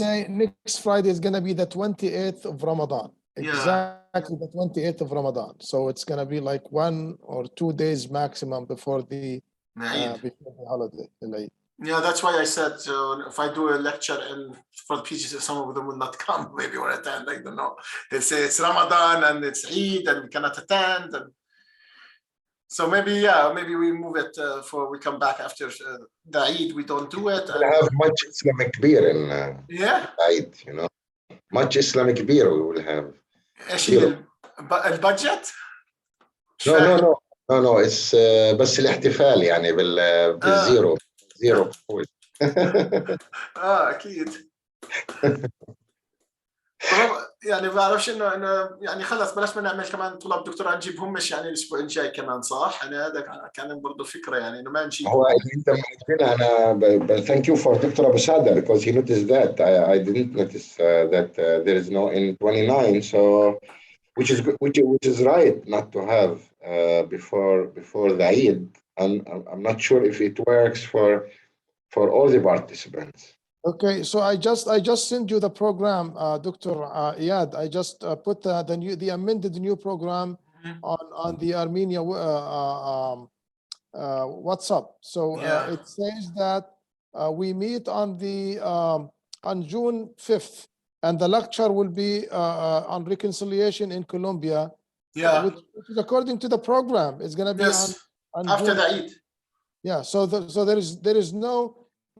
there is no scheduled activity on next Friday. Yeah, and then after that I will be traveling to Dubai, so it will be also we can meet, and then I'm not here as well. So yeah, it will be difficult for me. Or maybe if I was in Dubai, I can make the lecture as well. But it's all online, so maybe I can do it if I can. Yeah, I think it's a good idea. So I think I did it that way because I thought it was Eid. It might be Eid and then nobody will attend or something. What do you think? You know better than I do. It will be very hard for them to attend. What do you think, Laura? Are you coming next week? Oh, I can come, but I think you're going to be the only one here. You and me, and everybody else is going to be gone. Yeah, we can discuss Professor Nizam's work and Professor Abu Saad's work. And, well, I'll be here, so whoever wants to join me, make your coffee. Yeah. Me too as well. I'm gonna be here. I'm not gonna move anywhere. So thank you so much. Okay, so you think it's a good idea? Since you now shared it with the students, I think now the students will not come. So it's fine. Yeah, I'm telling you from now, I'm not gonna be able to participate next Friday. So I will be presenting Al-Azhar program on June 5th. So whatever you wanna do next Friday, this is gonna be up to you. But please, for me, I will be present our program on June 5th. No, I'm happy about it. It means I did something right. Dr. Abu Sada, I'm your witness that you said it. If you ever need to have this complaint, Laura is the witness of your words. Yeah, no, I prefer, as you said, all of you. I really did not put it. I put it away that we are not presenting because of the Eid, to be honest with you.